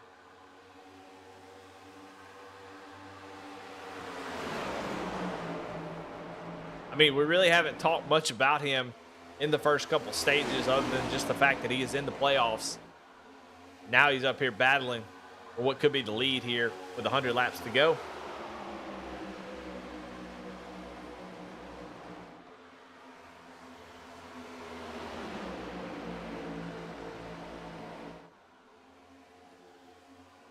Tires are starting to get up. Well, they're already been up to temperature. So they are at what they need to be. Tire wear will start to become a factor in the next 10 laps or so. It's such a tough ask in these scenarios.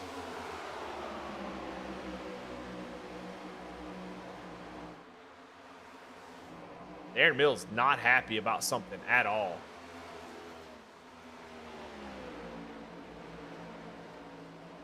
Something must have happened to the two machines. He goes, you can see he's shaking his head, just unbelievable. Not chewing that gum as much now. So we'll get the colorful language probably off a little bit, but yeah, definitely not happy, Aaron Mills.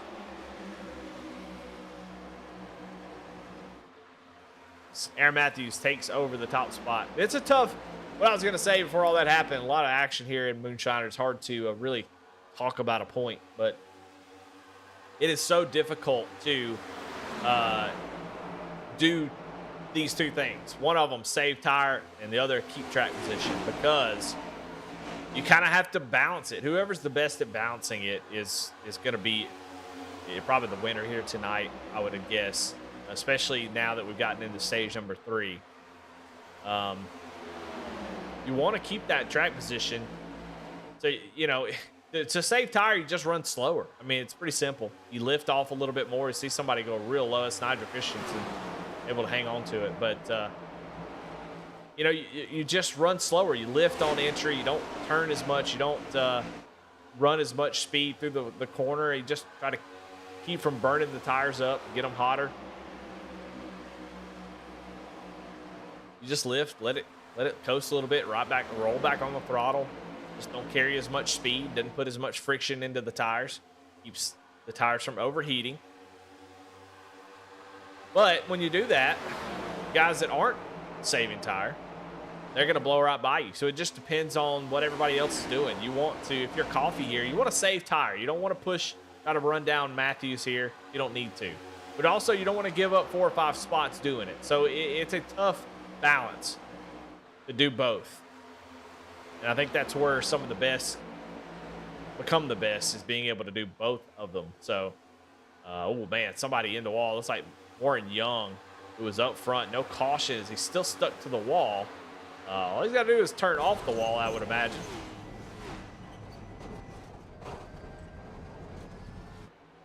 But I think maybe just elected to hold it up against the wall as cars were coming by. So, you know, great job by Warren not to pull off the wall and wreck into other drivers. So good job, Warren. But no caution. We stay green.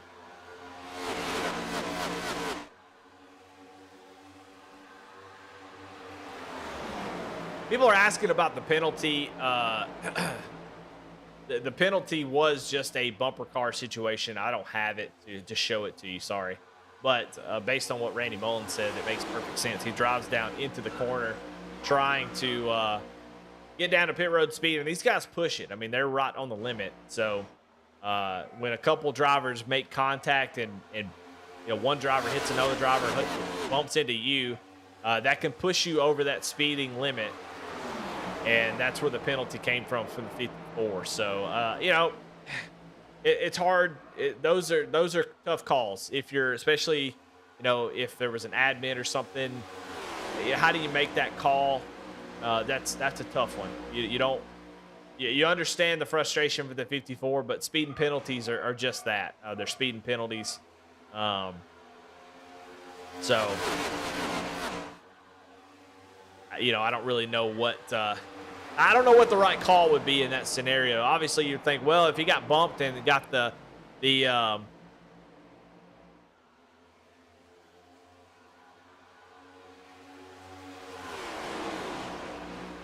mean, obviously, if you kind of appeal to the admins, but you know, it's just hard to say whose fault it actually was. Maybe Ed Bowles Jr. now coming down pit road. So unfortunate deal for the 54, but I don't know how you clear that one. I just don't know if that's one that you clear. You know, somebody not getting caught up and getting a passing under yellow. I definitely think you can clear that one, but they do have an in-race admin, Barry Sanders, other admins who have control of the black flag, so they can clear them. But that's one of those penalties where you can't go back and verify. If you had race control somebody that wasn't actually in the race, you know, they could go in there and kind of look at it and say, okay, make a judgment call. But yeah, I just don't think that I don't think you can give that one up.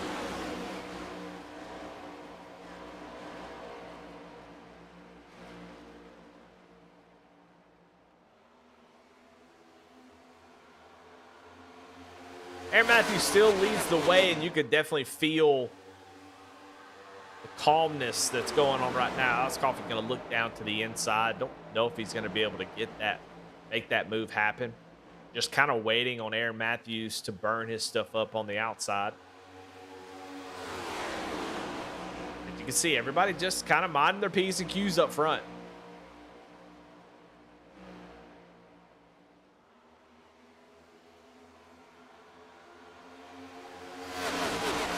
And to be clear, the penalty is an automatic penalty. Nobody throws the penalty. Nobody gives the penalty to anybody. It's just it's an automatic thing. When you speed, you get hit. And the speeding penalty in real life is made for safety. It's not made for anything else. Now in iRacing, we obviously don't have pit crew members, people on pit road to worry about safety, but it's part of racing. It's part of what it is. You know, even if somebody hits you in the back bumper, you're still speeding. And iRacing will clock it that way. So, but look at the separation we got in the field after a couple folks getting out of shape. This pack is really thinned out up at the front. It is really a 9-car race. Then you have to go back a second to Sean Kaltenbach and Chris Davis. And look how spread out this whole field is.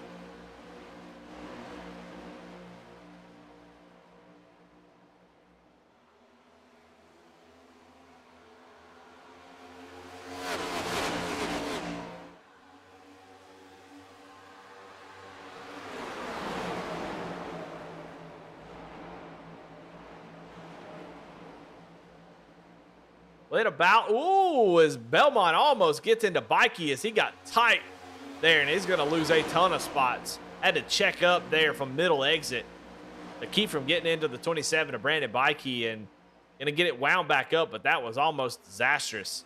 And you see Paul Gallimore back out on track. A bummer for the number 11. Loses connection. 44 was actually 57 laps down now. Almost wrecks it coming back up on the track. Car clean. He's got a fast piece. But just going to be out here running laps, trying to finish the race, maybe gain a couple more spots. That playoff picture is going to be wild after this one. But glad to see him back out there. Just probably very, very disappointed.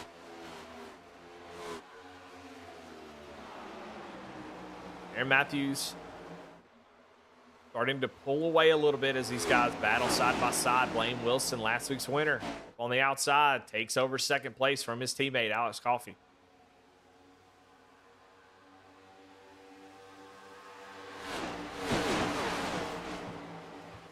In about 5 laps, we're really going to start to see tire wear. Who's got what? Who's saved?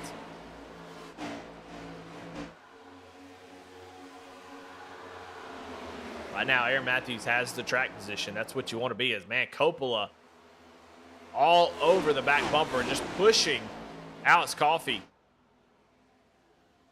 Look at him. Pushing him down the straightaway.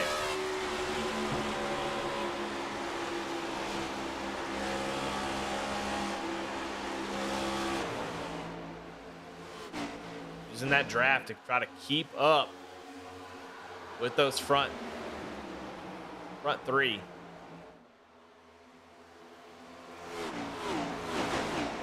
Mikey now to the inside of Blaine Wilson. Not quite able to get there just yet. Blaine going to go down to the apron.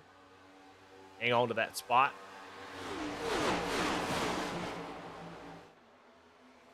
You can see a lot of these drivers already migrating to the top to try to defend those positions.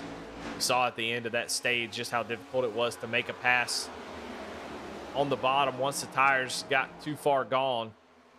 We'll see what Kenny can do here down on the bottom. Actually, yawed that joker out.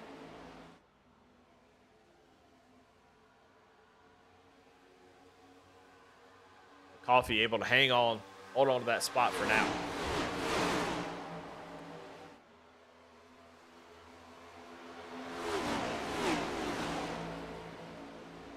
Battle for the lead is picking up. Tire wear starting to become a factor. Bikey able to work the bottom and make moves. He's already up to second, now looking for the lead.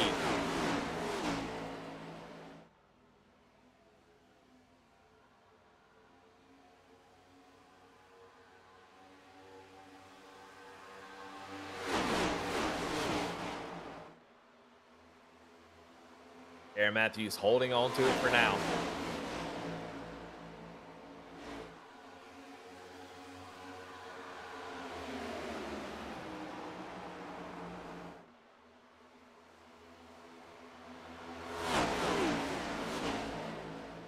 Well, we won't show every driver, but I will kind of give you updates on the playoff drivers as they run. Of course, Aaron Matthews is not a playoff driver. Brandon Bikey, who is in second, came into this race 23 above the cutoff. Now on the attack, Blaine Wilson, who had to fight and win last week at Bristol to get into this round, is up here in the third position. And Kenny Coppola came in second in points, 25 above the cutoff. He's currently running in fourth place, and then Alex Coffey right behind them, all inside the top 5. So those drivers having really good nights at the moment. Justin Belmont, we saw him kind of get tight there, trying to make a move on Bikey, falling back to about 7th place, but still having a pretty solid day comparatively to the others around him. So he came in 6 points below the cutoff. Now probably going to be above the cutoff for sure once this race is over with. Bikey takes the lead away from Aaron Matthews as Matthews gets into the wall just a little bit. Now Bikey up to the top spot. Matt Cox back in the 9th position. We talked about him starting from the pits, had that drive-through penalty, has been able to fight back, get some stage points. He currently runs in the 9th position. He was plus 17 to the cutoff coming into this race. This race is just so important because Talladega is next week, and if you're not a good road course racer, you don't want to have to go into the Roval in a really dire situation. So Cox fighting back here, in a good position. Try to get some really good points. Chris Davis, we saw him go through the grass earlier, still running that 10th position. He is he was tied for the cutoff coming into this race. We'll see how that plays out. See how that plays out after the fact. Because outside of that, it starts to get not great. Of course, Randy Mullins did get that stage win. He's running back in 16th. I think we had some issues with cars kind of going all over the place. The pack kind of got spread out. Now Randy Mullins back in 16th place, although he's got 37 points above the cutoff, so he is going to be fine. Now it's where we get into the real big problems. Hunter Carmichael out of this one pretty much. He's 12 laps down. He's still out on the track, but going to have a lot of work to do going forward. Paul Gallimore, Jordan Schmeets, those two drivers in big trouble. And Tim Wortman Jr., who we haven't talked to about much, he's out of this race, so he's going to miss any points. He is going to be in big trouble. And then Paul Gallimore with his connection issues, that's pretty tough. So a lot of guys having some good races here so far tonight, and then some playoff drivers having some really bad ones. There's really no average playoff driver at the moment. I mean, Randy Mullins would be that, but that's just because he had a penalty. They're either up front or out of this race, or pretty much out of it. So.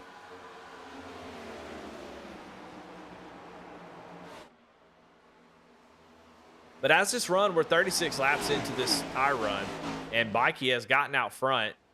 And now we're watching this battle between Blaine Wilson and Kenny Coppola. Kenny seems like he's pretty fast, just having a tough time getting around the 18 car now that the 18 sort of parked on that outside line.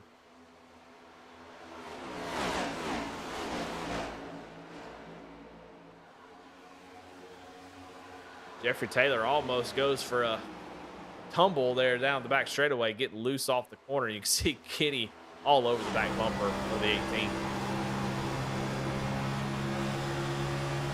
Now looking down to the inside. Has a really nice run here. He clears him going into turn one. So move Kenny Coppola up to the second position. Beast Mode running 1-2. Then you got Dig Esports running third and fourth. Looks like the long run speed definitely kicking in for the 27 to 77.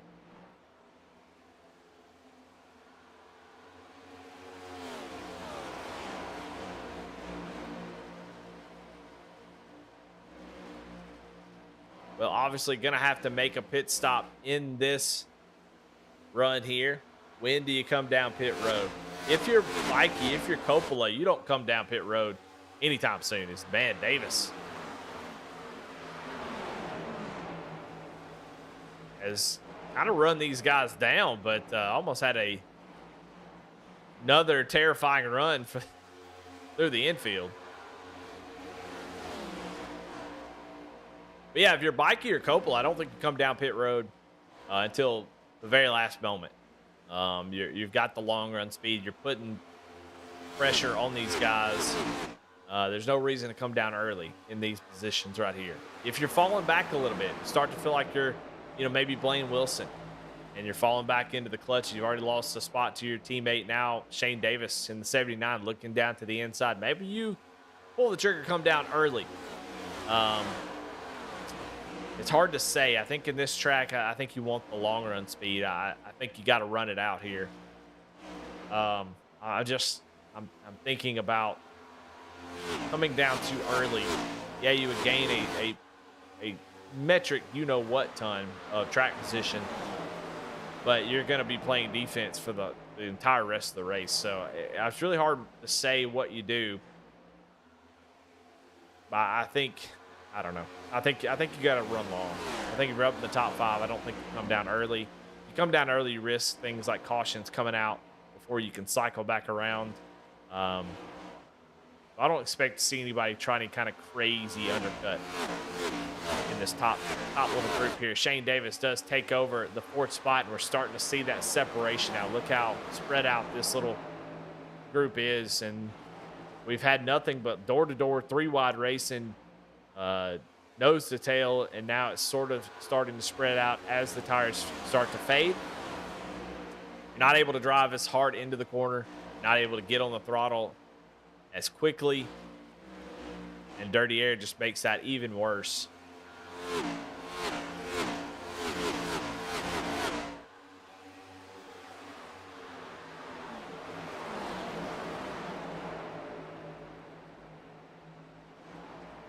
Where's Randy Mullins? Randy is way back here, 8.8 seconds back from the lead.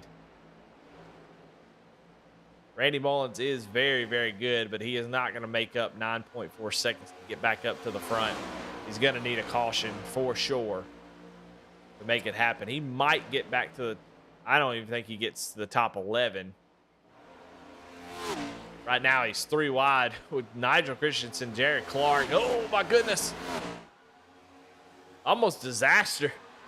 Now he's going to be inside at 3 wide, or middle 3 wide, and Nigel going to let him go as Nigel almost had a just disastrous corner there and almost took out your points leader. With all that, Randy going to lose about half a second to the leader right there with just that lap. So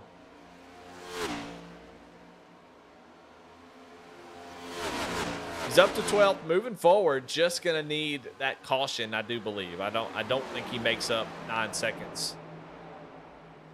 No way, no how. Let's go back up here. We got some racing going on up inside the top 10. Matt Cox there on the outside, right behind Blaine Wilson, who is, man, really struggling now. Continues to fall back. Chris Davis in that 74. What an impressive run he is having. I mean, we saw him drop through the grass at one point. Now up here battling for what could be a top 5 position. He came in tied for the cutoff, doing exactly what he needs to do. Aaron Matthews, who was up here leading the race not too long ago, falling back. That outside line has chewed him up. And you can see the danger of running that outside line almost.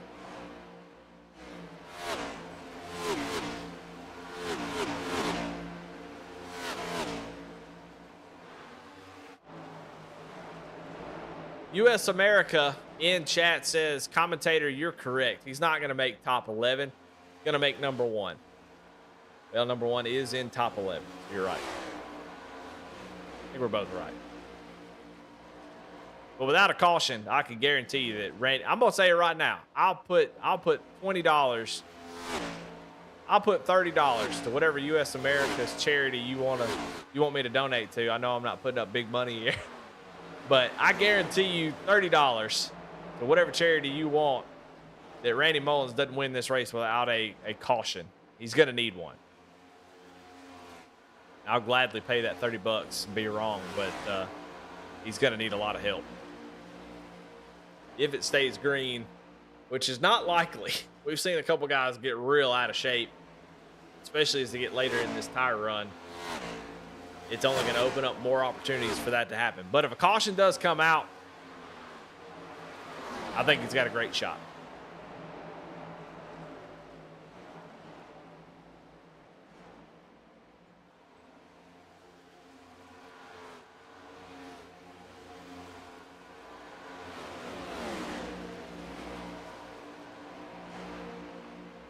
Well, closing in on lap 150. And in a few laps, pit road the window is going to open.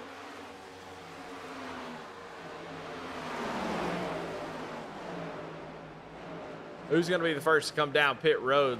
Jared Clark looks like he is coming down for his 4 tires of fuel. Sean Colton back. These guys were pretty far back from this main pack. Going to try to do a little undercut here and get some track position.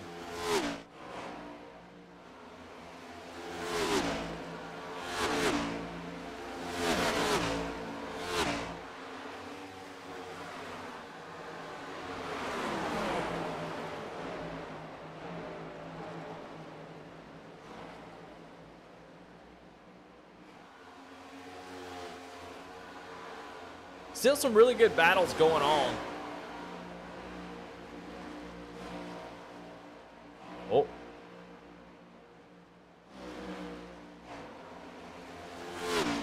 We're watching here Matt Cox, Shane Davis, Jeffrey Taylor. 5th. Well, Chris Davis, who's up to 4th now. He's been able to get by all these guys and gotten up to the 4th position. So, man, I'll tell you, Ram Motorsports has got a fast car here tonight. Just hasn't been able to show it outside of Randy Mullins winning that 2nd stage and then immediately having that penalty. But I think both these drivers have race-winning cars. And I think Chris Davis has a car he needs to go up there and win this race. He has been unbelievable. I don't know, maybe everybody needs to take a trip down into the infield.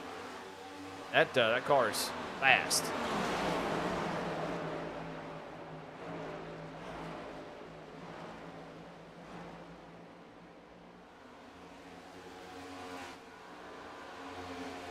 I don't know what's going on in chat as far as this bet goes, but the bet that I was making was that Randy Moll is not going to win without a caution. I don't know what people are talking about 11th place. He's going to make 11th. I think he definitely is going to make 11th place, but he's not. He can't win from back there is what I'm saying. Got to uncross some wires. But I'm watching this 74 though. His teammate though is on it. Here we go. Alex Coffey now going to come down pit road. First one out of this group to come down. Want to get down. The first green flag stop of the night for these drivers. Don't want to make any mistakes. Speeding penalties could take you out.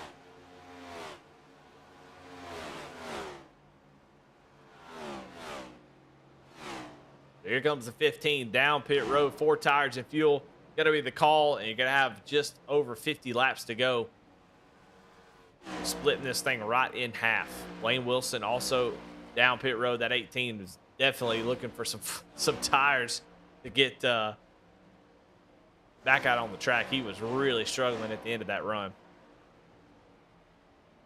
And the leader, Brandon Bikey, gives up the lead. Not going to allow any kind. Oh, a caution does come out.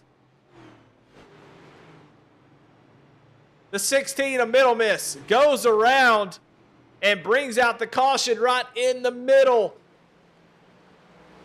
of the cycle. It's the worst time.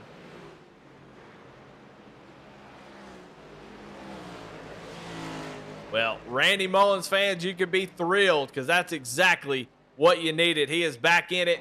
Let's go see what happened. Man, big contact, hard hit for the 16. I don't know what happened. I think might have started with Jeffrey Taylor.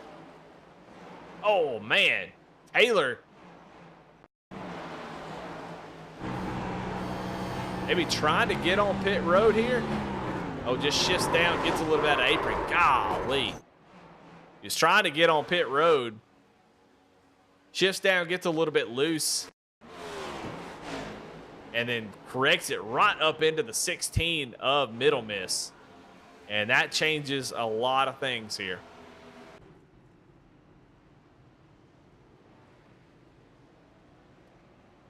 So these drivers going to come down pit road, and Brandon Bikey looks like he was able to unlap himself, so he will stay out here and will assume the lead.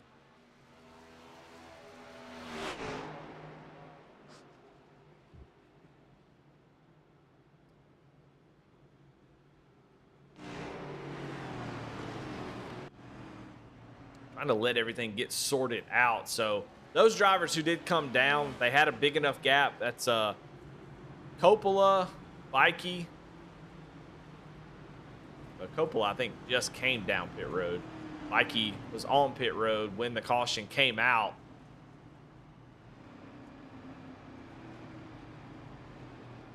I don't think he was able to make his stop. I'm not sure.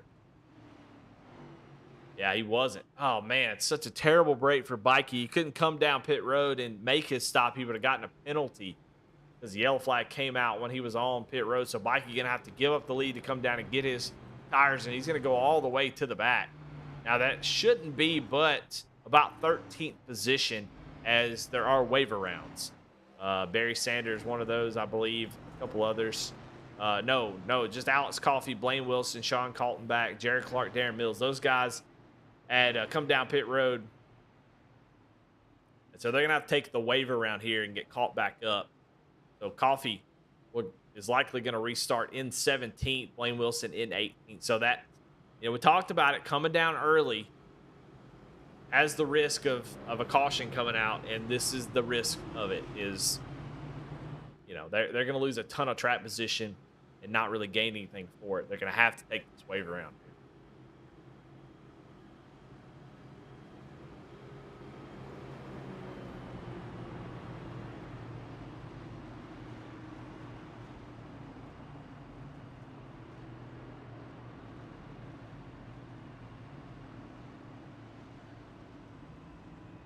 So while that caution, tough for some, good for others. Randy Mullins, chat favorite.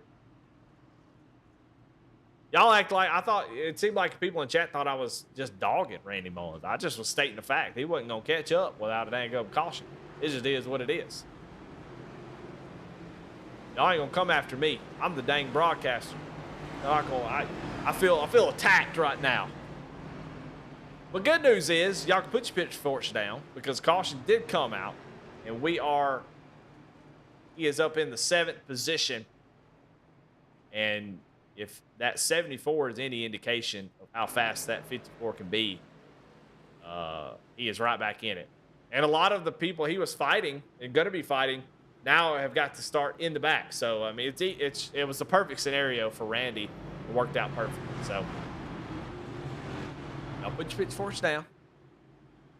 Get ready for what it's going to be a great final 47 laps as we are doubled up, getting ready to go green. Waiver rounds are coming around. We'll see if they extend the caution as we still got folks catching up to the pack.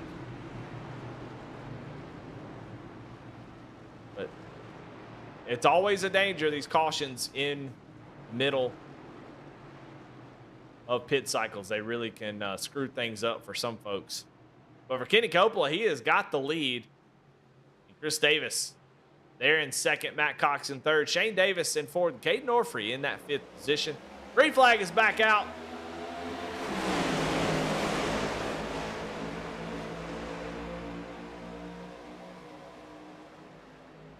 Great start for the 77. He's going to slide up in front of Chris Davis, take over that top spot.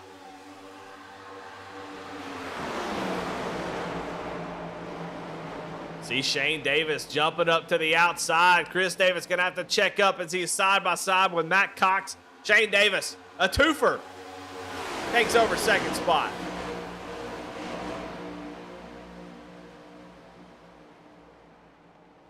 They are spread out 3 wide. Now back down to 2 as Matt Cox loses a bunch of spots there on the bottom.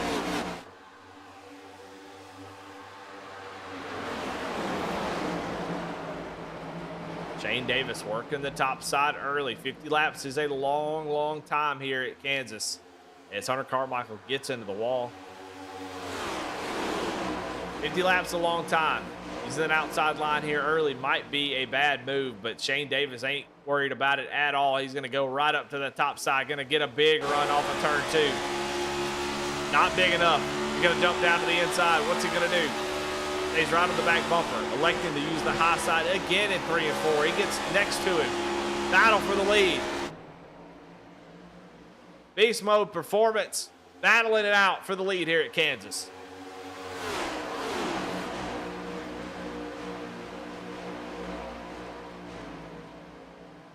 They say side by side. You can see 1 and 2. He drove it down and then had to really get on the brakes, and that choked him up a little bit, so Coppola going to fall back to 2nd. Shane Davis, though, screaming around that top side. Here comes Aaron Matthews, going to follow suit. And Bikey, Brandon Bikey, had to come back down pit road. He ain't playing around. He's already back up to 6th position. Where's the Bikey fans at?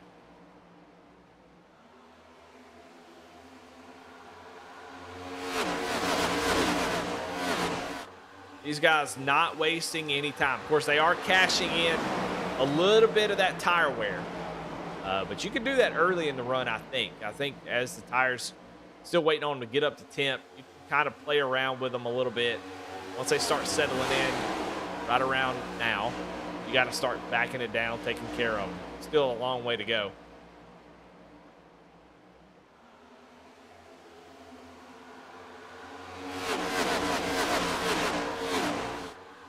Of course, Bikey did get to come down pit road. He came out ahead of the waiver round, so he was around 13th or 12th when the green flag dropped there. So he's able to cash in a little bit of that tire wear to get up inside the top 5 currently. But, I mean, you can see those back at like Randy Mullins back in 8th. You know he is saving hard. He is very, very good at doing that. You know he's going to be fast come the end of this run. As Aaron Matthews up front trying to take the lead away from Shane Davis. These guys ain't saving tires, not one bit.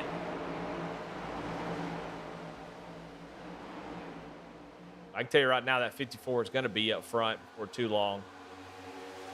We saw that tire wear be huge. And it's going to play a factor.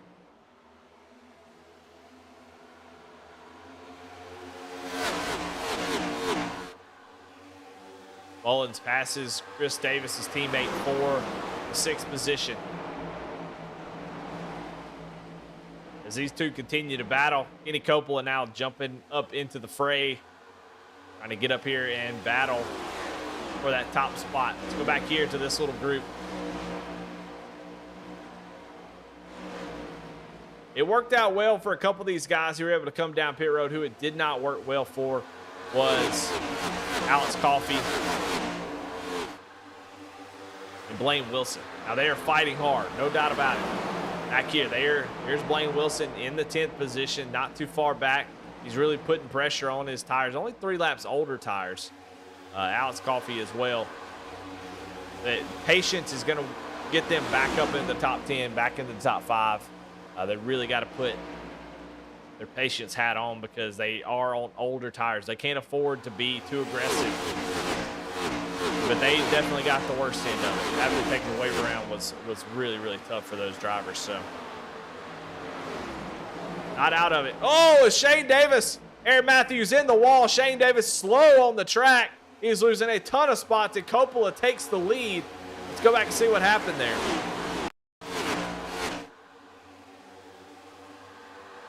Oh, Shane turned across the nose of the 5, right back up the track. Aaron Matthews able to avoid it, but yeah, I think Shane thought maybe he was clear, but he was not. He'll drop back to 9th place. Probably has some damage on that 79 if I had to guess. Here comes the 18 of Blaine Wilson trying to get a run on the outside. Going to give him a little shove down the straightaway. Sneaked up there, maybe get the outside of that 79, not able to do it.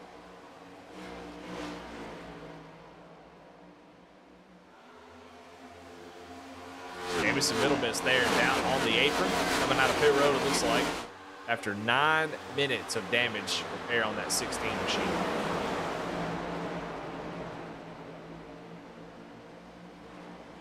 See Hunter Carmichael up there in that sort of navy blue number 3. He is still 13 laps down, but up here battling with the lap traffic. Says, if I'm going to be in here racing, I'm going to race, damn it.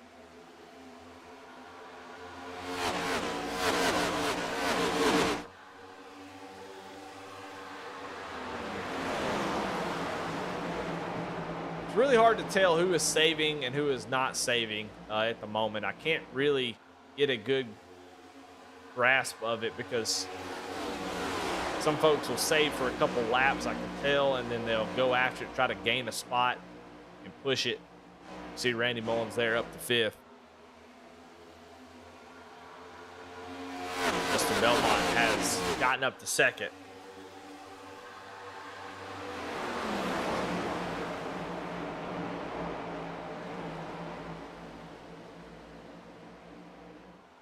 We know these guys can make it to the end if we do get a green flag all the way to the finish.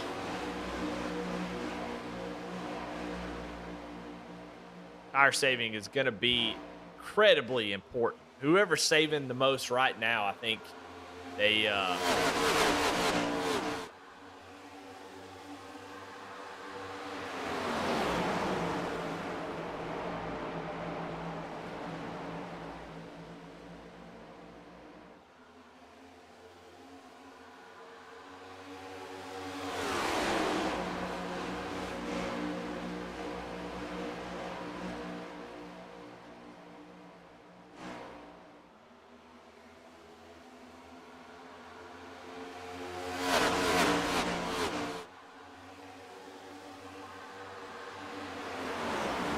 see the 3 of Hunter Carmichael pulling off the track, kind of letting the leaders go.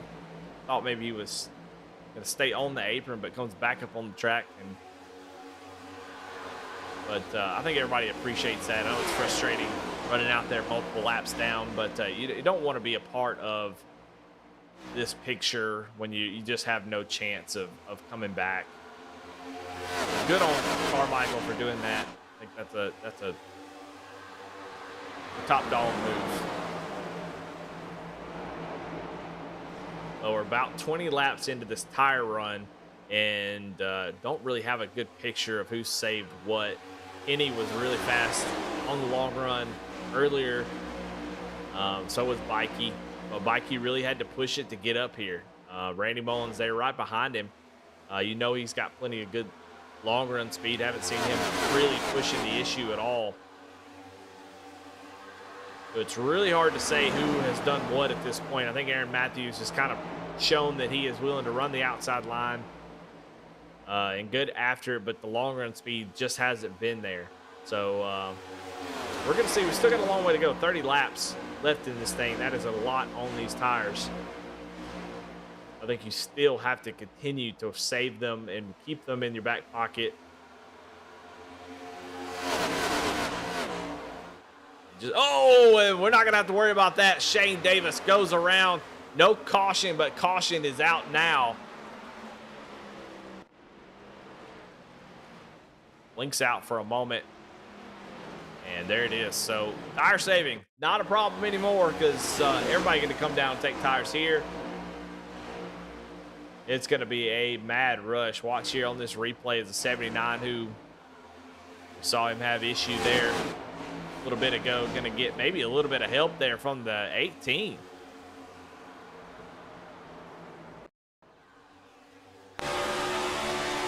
On board, Blaine Wilson to kind of watch to see what happens here.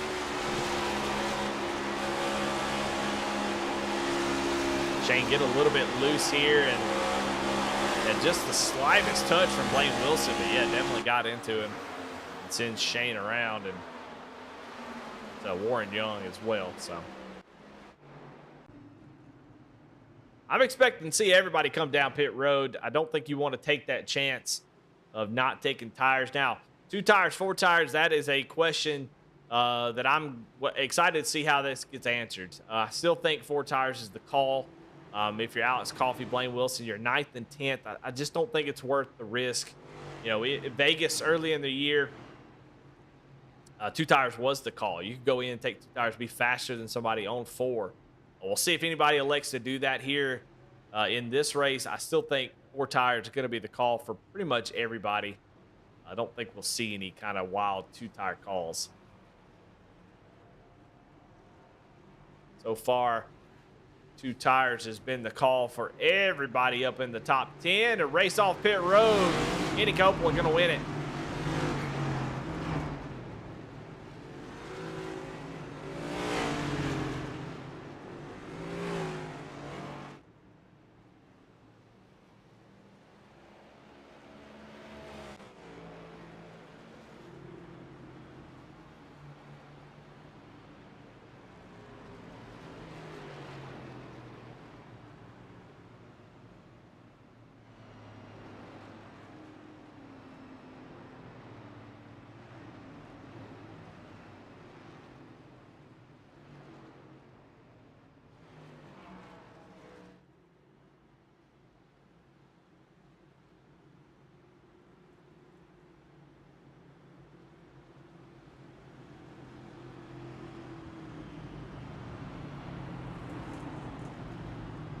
Coppola wins the battle off pit road.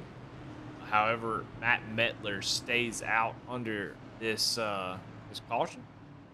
And I do believe the reason why Matt stayed out is because he is out of tires. He has pit 5 times so far, which will put him on his 6th and final set of the 89. No choice. He has to stay out. Obviously, fuel, not a problem. So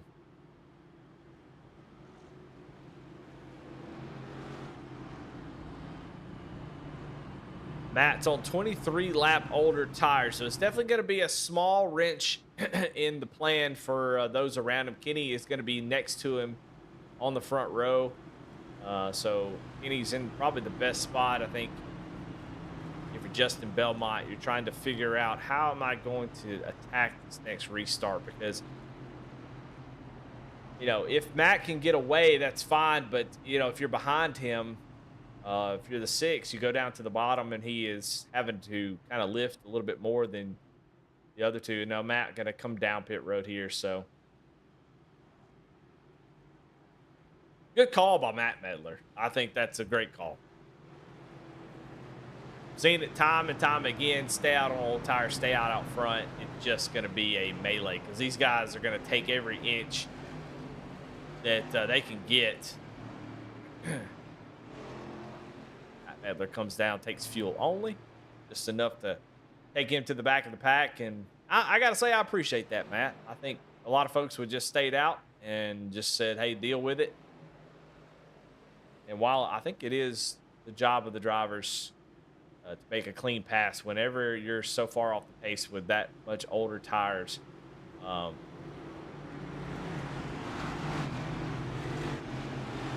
definitely tough to make that work, and we've seen it time and time again.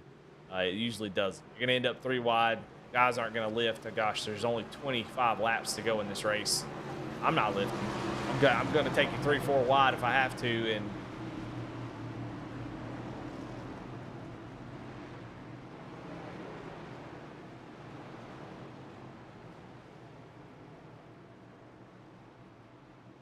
well, Voice has got about 25 laps to go too, I think.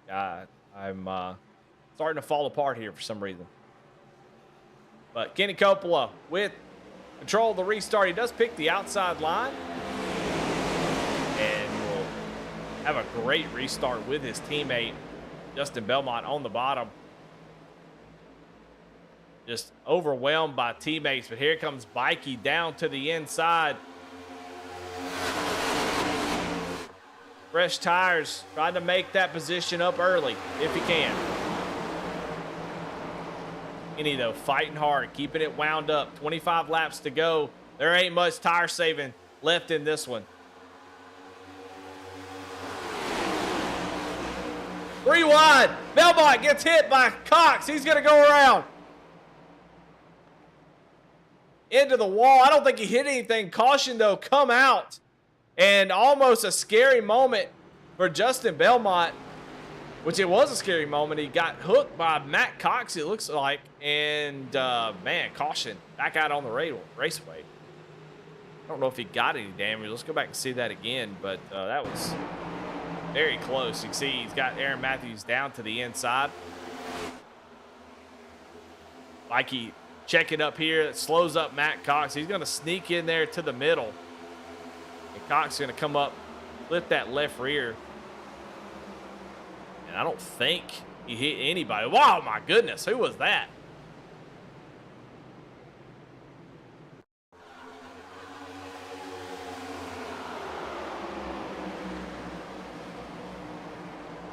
We're going to get an onboard shot of whoever the heck this is. That's the 2 of Darren Mills. Watch this. Holy cow. This ought to scare the bejesus out of him.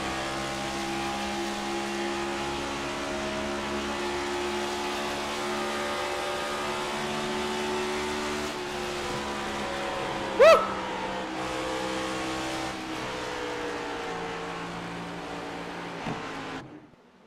Well, I think Darren Mills is going to need a new chair because I know he pinched a hole in it there. As that was almost death for the 2. Great job by everybody avoiding that. And I think Justin coming down pit road may have had a little bit of damage, or he might just be coming in to get 4 tires. I think he still has another set left. So come down, check the car, make sure there's no damage. He did make a little bit of contact with the wall, but man, whew, playoff drivers. And you can see just how much these guys are fighting. I mean, these are some wild moves they're making, trying to gain any position they can. Every point's going to matter. 4 tires, fuel for Belmont, and he is getting a little bit of damage fixed. We'll see how much he gets here. Yeah, good amount for that 6. So he's already on pit road 30 seconds. So good amount of damage.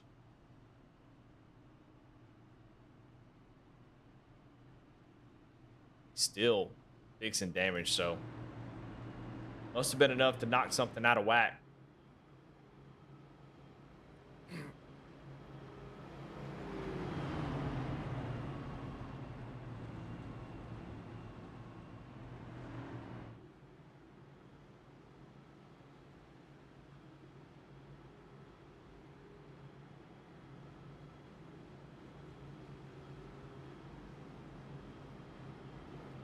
Well, this is the calm before the storm for sure.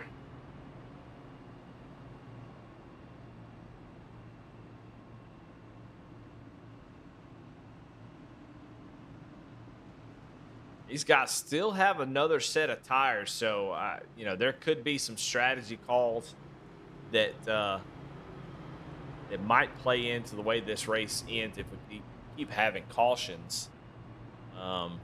Only 7 laps on these tires, so I don't know what the right call will be.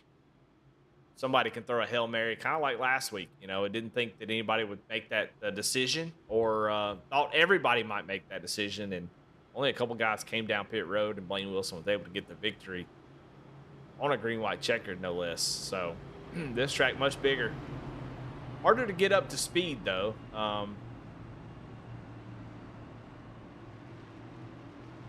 I'll be interested to see if that plays out. Alex Coffey is back up to 4th. Someone in chat mentioned him. So these guys with issues that getting caught up in the whole green flag pit cycle debacle has now kind of recycled themselves back up to the front. Now Justin Belmont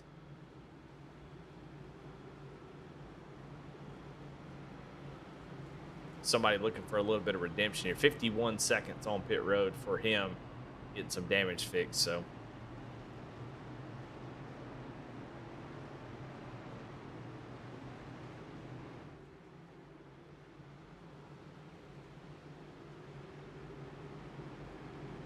this should be a fun restart. Less than 20 laps to go. You know, these guys are going to be hanging it all out from here on to the finish.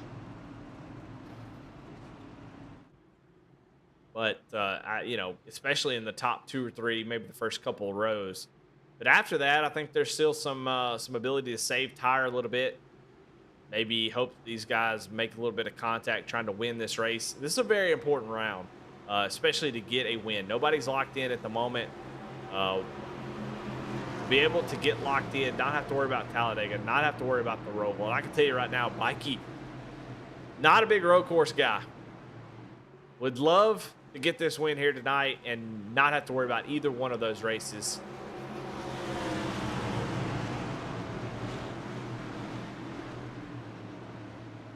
Here we go. We're going to find out here. Going to be 18 laps to go at least into the Geico restart zone.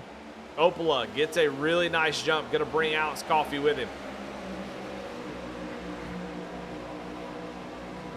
Contact between the two. Coffey going to set sail as they're 2 by 2 by 2 behind him. Here comes Chris Davis down to the inside of Bikey. Not wanting to ride. I don't know if he's going to be able to hold that position, but you can see the intensity as Bikey jumps up into Coffey. They're 4 wide, almost 5 wide here as they go across the track, and there it is. Contact. Matt Cox comes back up the track, makes contact in a big wreck. Cade Norfree involved. Johnny Shade, Ryan Huff involved in this one. The 32. Playoff driver. Problems.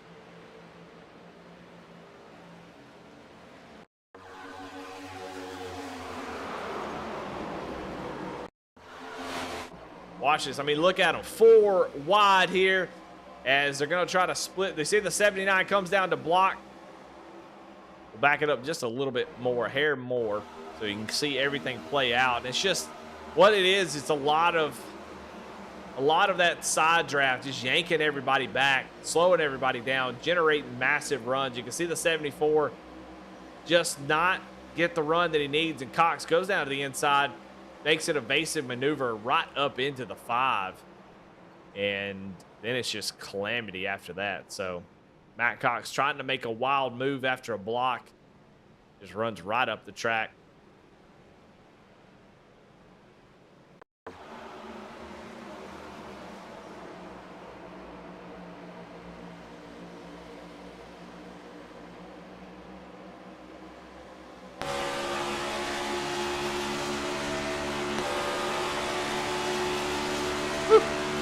Not good.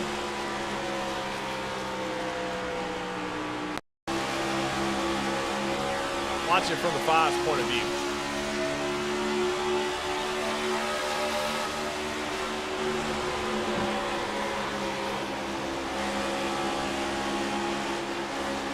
See the big run coming from Cox here. Going to get blocked by the 74. And Cox just trying to do something here.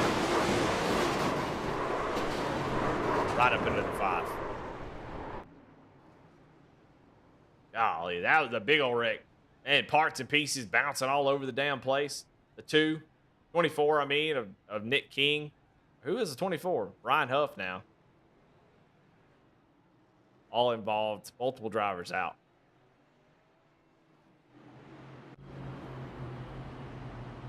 And I will say, I give some props to a driver that has had a miserable race. Miserable race. And that's Hunter Carmichael, who is just has been out of it pretty much the whole race. 12 laps down, has not gained a single lap. However, he was running 29th and currently runs in 24th. So, not the most fun that you can have, but these wrecks that keep happening, there's going to be a couple more that he's going to pass before the end of this thing. It's getting close. He may only gain these spots right here, but Hunter Carmichael might end up with a top 20 finish by the time this thing is over with. And he's been 12 laps down since the start of the race, pretty much. So big props to Hunter Carmichael sticking with it, not quitting, and he may benefit quite a bit from this and find himself above the cutoff after an early incident that basically took him out of this thing. So lots of fight in some of these guys, that's for sure.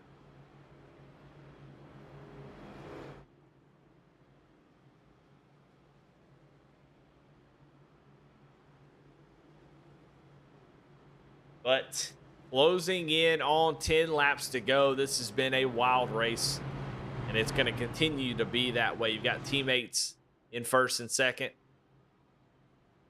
Obviously, it's hard. It's hard to race. I'm gonna be honest. I would much rather have no teammates around me racing for this particular win because of how important this Kansas win is.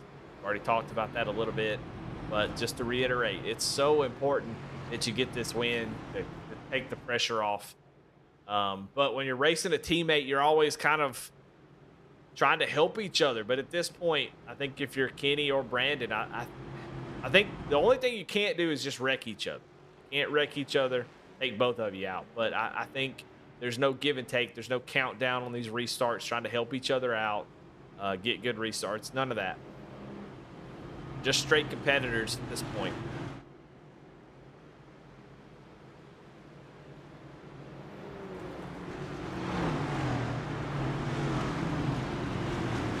And just let the best man win.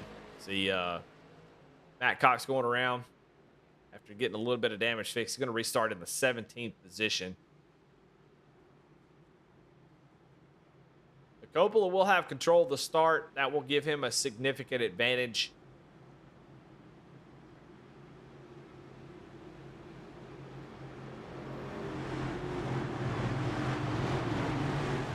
Strap in. It's going to be incredible. This is going to be a great race to the finish. I definitely don't think we're done with cautions, but a nice 13-lap run to the finish would be pretty sweet. Here we go. Pace car getting ready to pull off.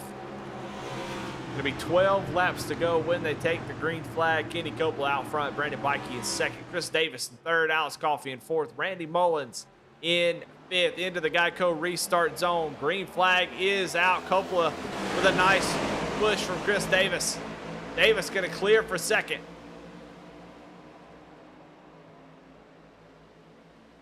Down to the inside goes Randy Mullins, trying to take over the fourth spot from Alex Coffey. Chris Davis with a run. Is he going to try to do anything with it? He does go down to the inside. Mikey going to fight to fill that gap on the outside. Gets a big run here. Will Chris Davis close the door? Not quite. Chris Davis being a little bit too nice there, and that's going to cost him. As Belmont down inside, 3 wide, almost making contact. The 69 of Jared Clark. Nice. Mikey side by side with Chris Davis. Davis fighting hard on the inside. Gets a pretty good run, pretty good exit there.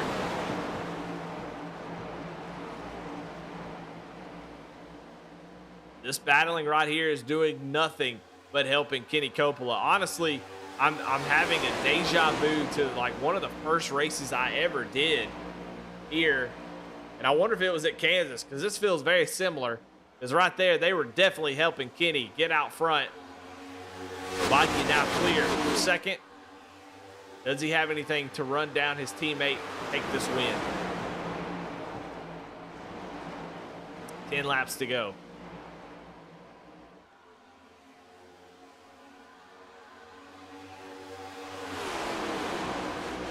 I think Randy Mullins has to be kind of thinking about this.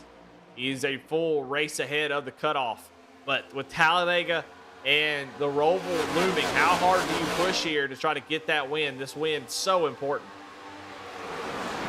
Chris Davis coming back on the inside. 9 laps to go.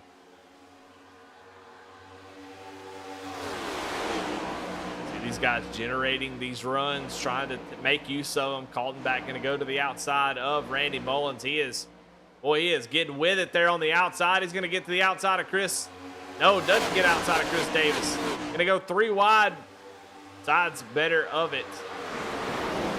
He is sort of a wrecking ball up here with these playoff drivers saying, hey, excuse me, I am going up here to win this race. Excuse me, pardon me.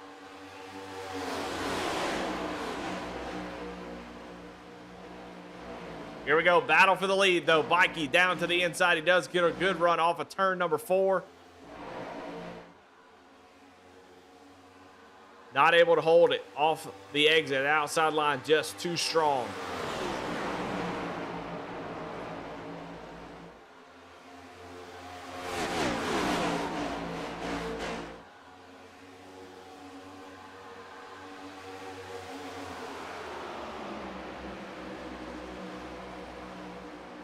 Just a few more laps to go in this one. Coppola with the lead. Mikey within striking distance. But what are these guys behind him? Chris Davis, Kaltenbach, Offie. Offie going to look down to the inside.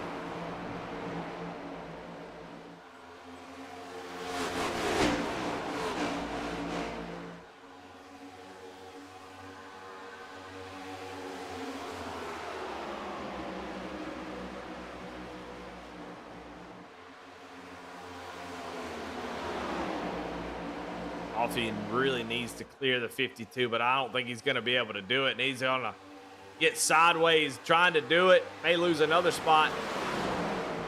Knew how important it was to clear for that position right there. He is not able to make it happen. Battle for the lead, though. Nose to tail. 5 laps to go in this race. Here comes Mikey down to the inside. Wasn't able to do it last time. Can he do it this time? And he's been making it work. I tell you what, Mikey, pretty dang close to that slide job working. That was about as good as I've seen all night long. This time, definitely not going to be able to clear him in 3 and 4. Woo! Boy, oh boy.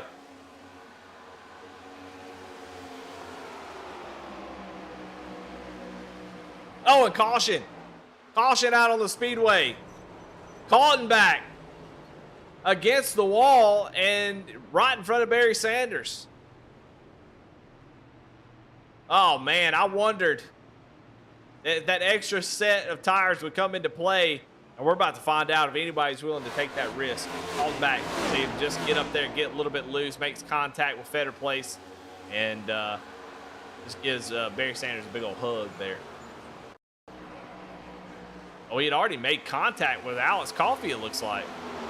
This is a little bit before that. It just kind of squeezed up into the wall. Make contact, and then Altenbach just going to lose it here.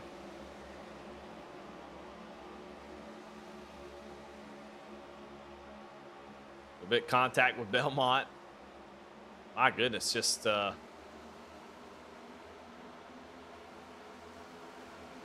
know, I called him a wrecking ball earlier as a sort of a metaphor, but gum if he didn't look like one there. What are they gonna do? They're gonna come down pit road or not? I don't know. I just don't know. I think Justin Belmont has already taken his final set along with Nick King. So Belmont in the 6, he was making some moves there. He is on about 12 lap fresher tires than the guys that are in front of him. Nick King in that number 12 also on the same set of tires. So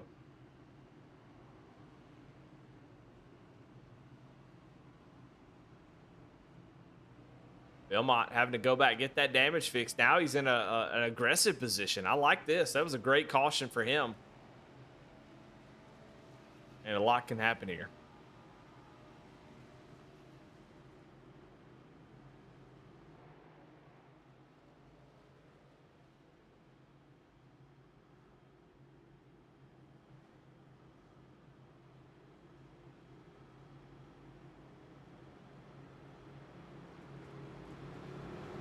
Will he get a chance to put those tires to use?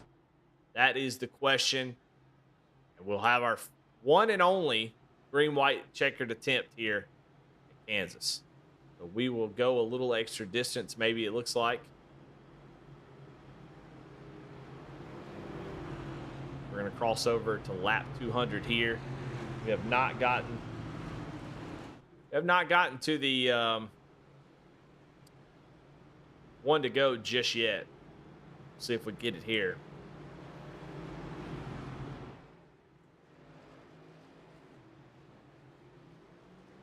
We'll go around another time.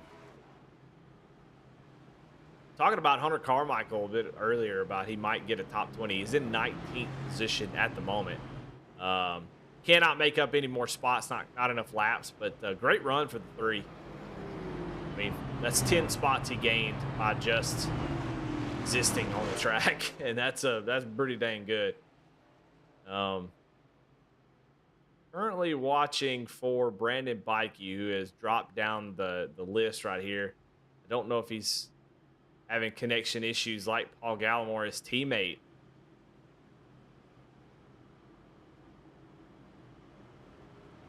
Mikey's still in Discord. I don't know, but he is not in iRacing. He has disappeared from the track. Will he come back? We saw his teammate Gallimore have the same issue.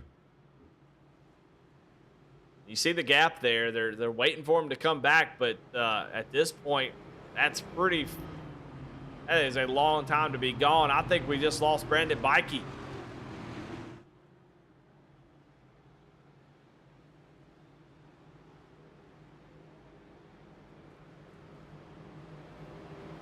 No confirmation from iRacing just yet. No dropped. But either way, he's not going to be scored here. And that's going to put Chris Davis on the front row. Kenny Coppola doing the smart thing here by splitting up the teammates. Didn't want to put them two together. Still waiting to see if Bikey comes back. And there he's gone. Connection dropped. So Brandon Bikey, gets all the way down to the end, and a connection issue is going to take him out of this thing. He is connecting back, but I don't know if he'll get back in time. We're about to go green. We'll see. He's already a lap down, so that was tough.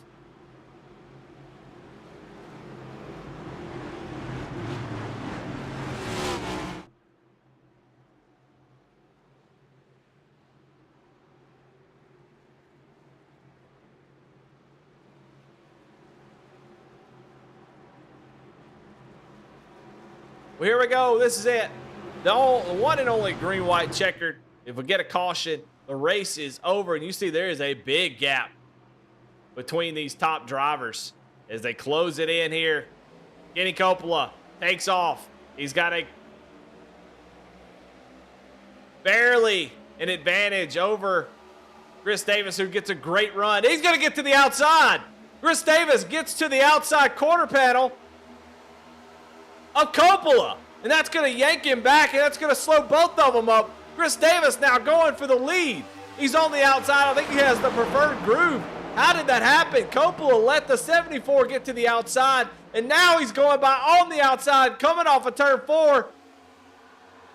White flag is out. It's anybody's race.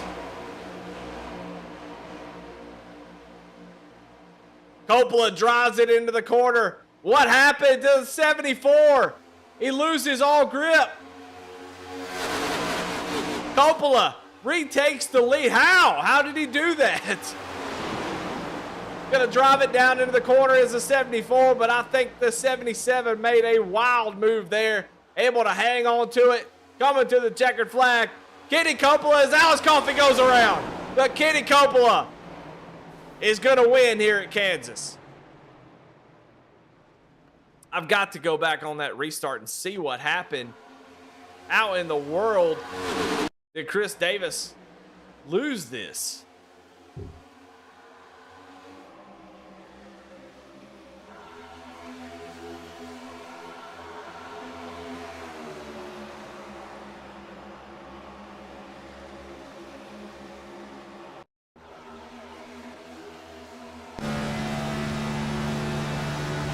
Coppola gets the side draft here that kind of pulls Davis back a little bit. Oh, he gets loose. Just that little bit was enough for Coppola. I mean, Coppola, watch how much he drives it in here.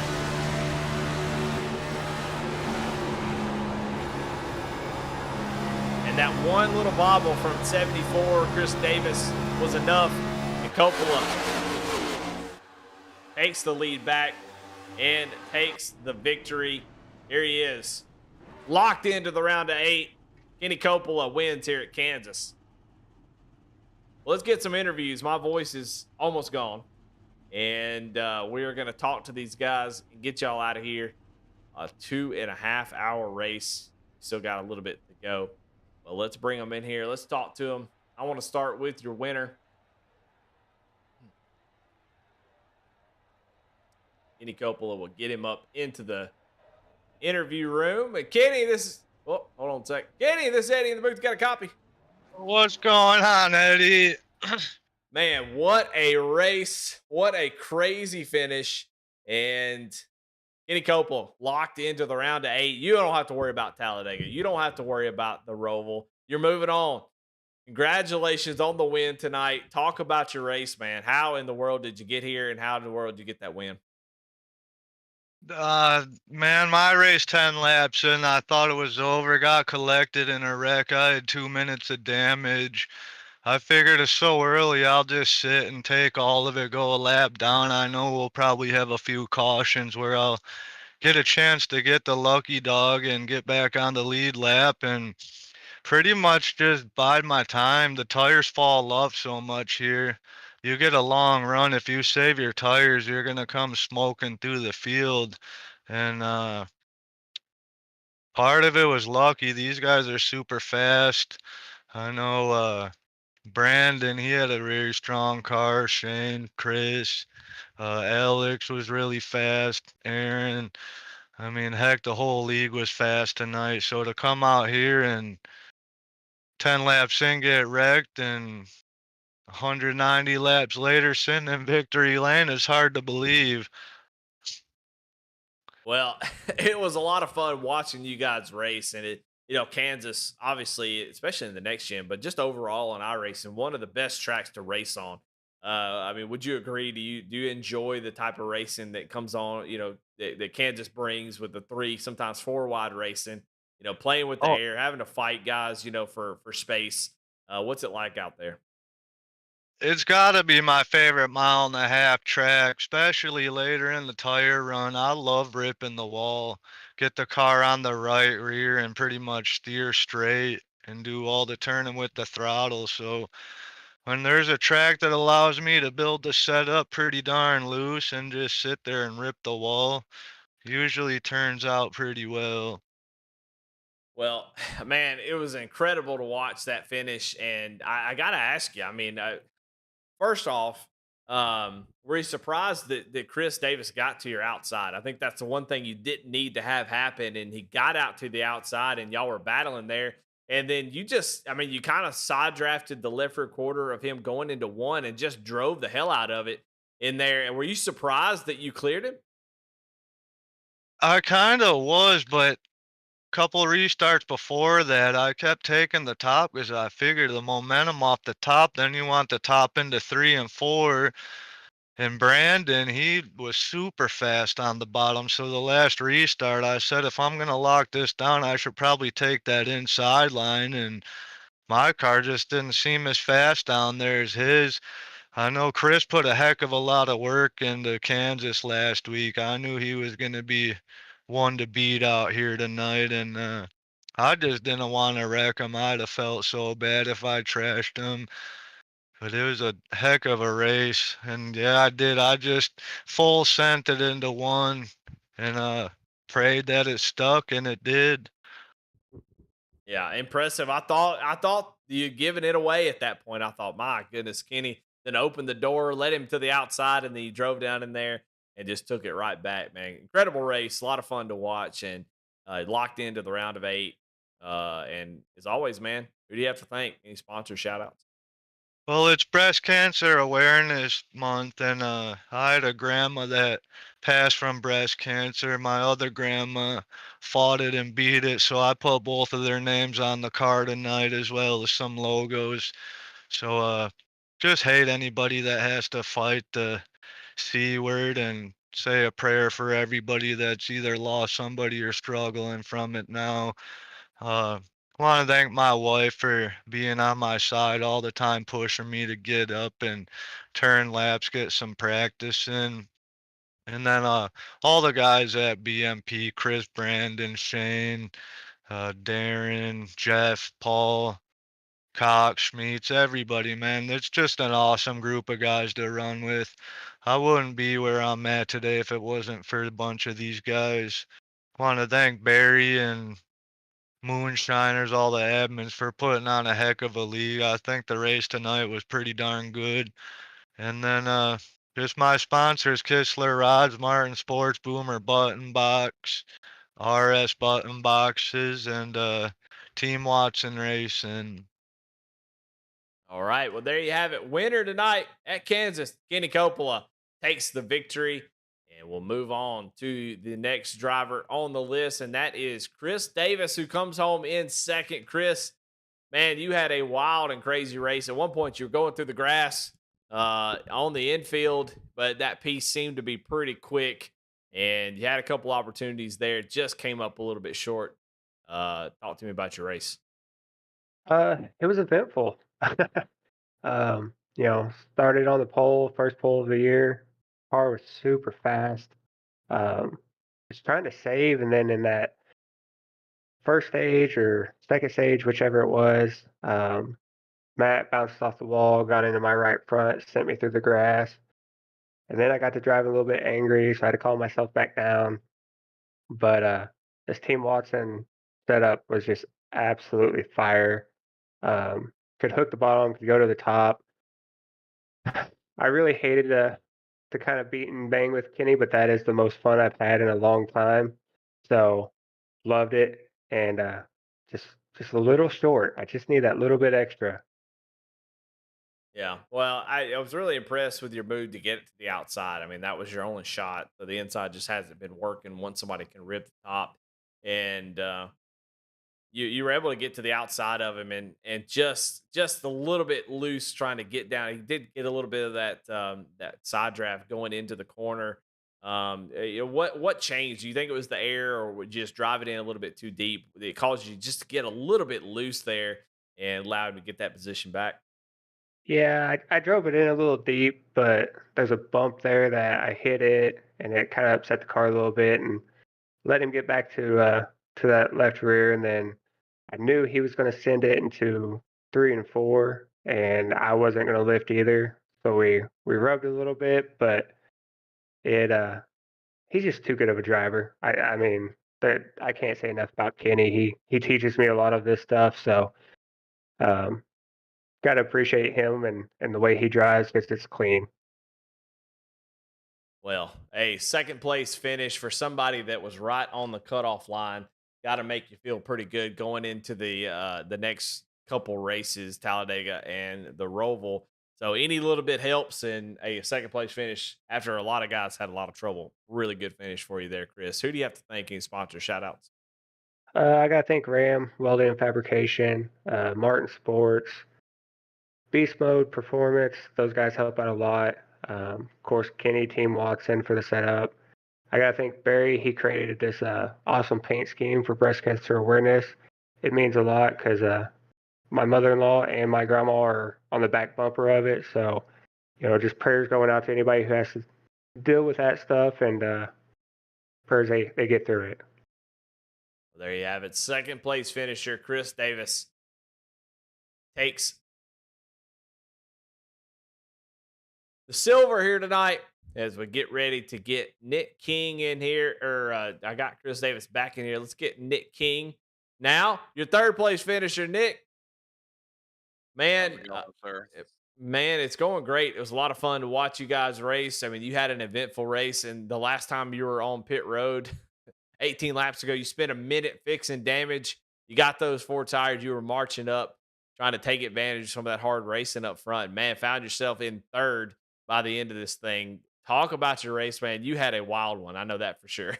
Yeah, it was definitely eventful. I spent the first 2 stages. I didn't take any tires, so I put 85 laps on my first set of tires because I had over 5 minutes of damage, and I was like, you know what, I want to fix this. Like I'd ran enough this past week, like I knew how to like fairly take care of my tires. But apparently 85 laps is a little bit too much on a set of tires. So I ended up getting a black flag for low low tire wear. I was at 0% on one of my tires with 5 to go in the stage. So I ended up having to pit, and then I ended up going laps down. I think with about 50 to go, I was about 3 laps down, but I was like, you know what? I've already got all my damage fixed. Let's stay in it. Let's see what I can salvage from this. And it definitely went way better than I expected it to. Yeah, no doubt. I mean, got all the way back up to a third place. Uh, Pretty fun out there racing Kansas, huh? Yeah, this Michigan, these mile and a halves I absolutely love. They are, in my opinion, they are a driver's track because they're fast, but you also have to be able to conserve tires and not burn them off because they're so fast. So, it definitely it's a different kind of talent to be able to run one of these compared to a short track or, even a road course. It's a different kind of talent there. Yeah, absolutely. Well, man, great recovery, great run to the finish. Got a third place. Congratulations. And who do you have to thank? Appreciate it. Yeah. So first off, I want to thank my wife, my mom. Like they put up with me racing. They put up with me being on here all the time. Can't thank them enough. All the guys over in Majula say on the dirt side, like I've been working with their asphalt short track guys, and they've definitely been helping me with conserving tires. Kenny, for building a phenomenal setup, even with all the damage I had. The setup was still scooting pretty good. Um, Warrior Apps for the paint schemes and all the guys over there at Warrior Racing that helped me out too. And then you guys for the broadcast. All right. Well, there you have it. Third place finisher, Nick King, here tonight. And that is going to do it for us here at Kansas Speedway. And what a race it was. Man, hey, nailed it. My poor voice is the biggest loser here tonight. Well, we're going to get out of here, and thank y'all so much for watching. Adam Baker, Bradley Cooper, everybody over at V-Speed that makes this thing go around. The All About Sheet Metal 300. I'm Eddie Smith. Thank y'all for watching. We'll see y'all next week as we take on Talladega Super 2 Iron.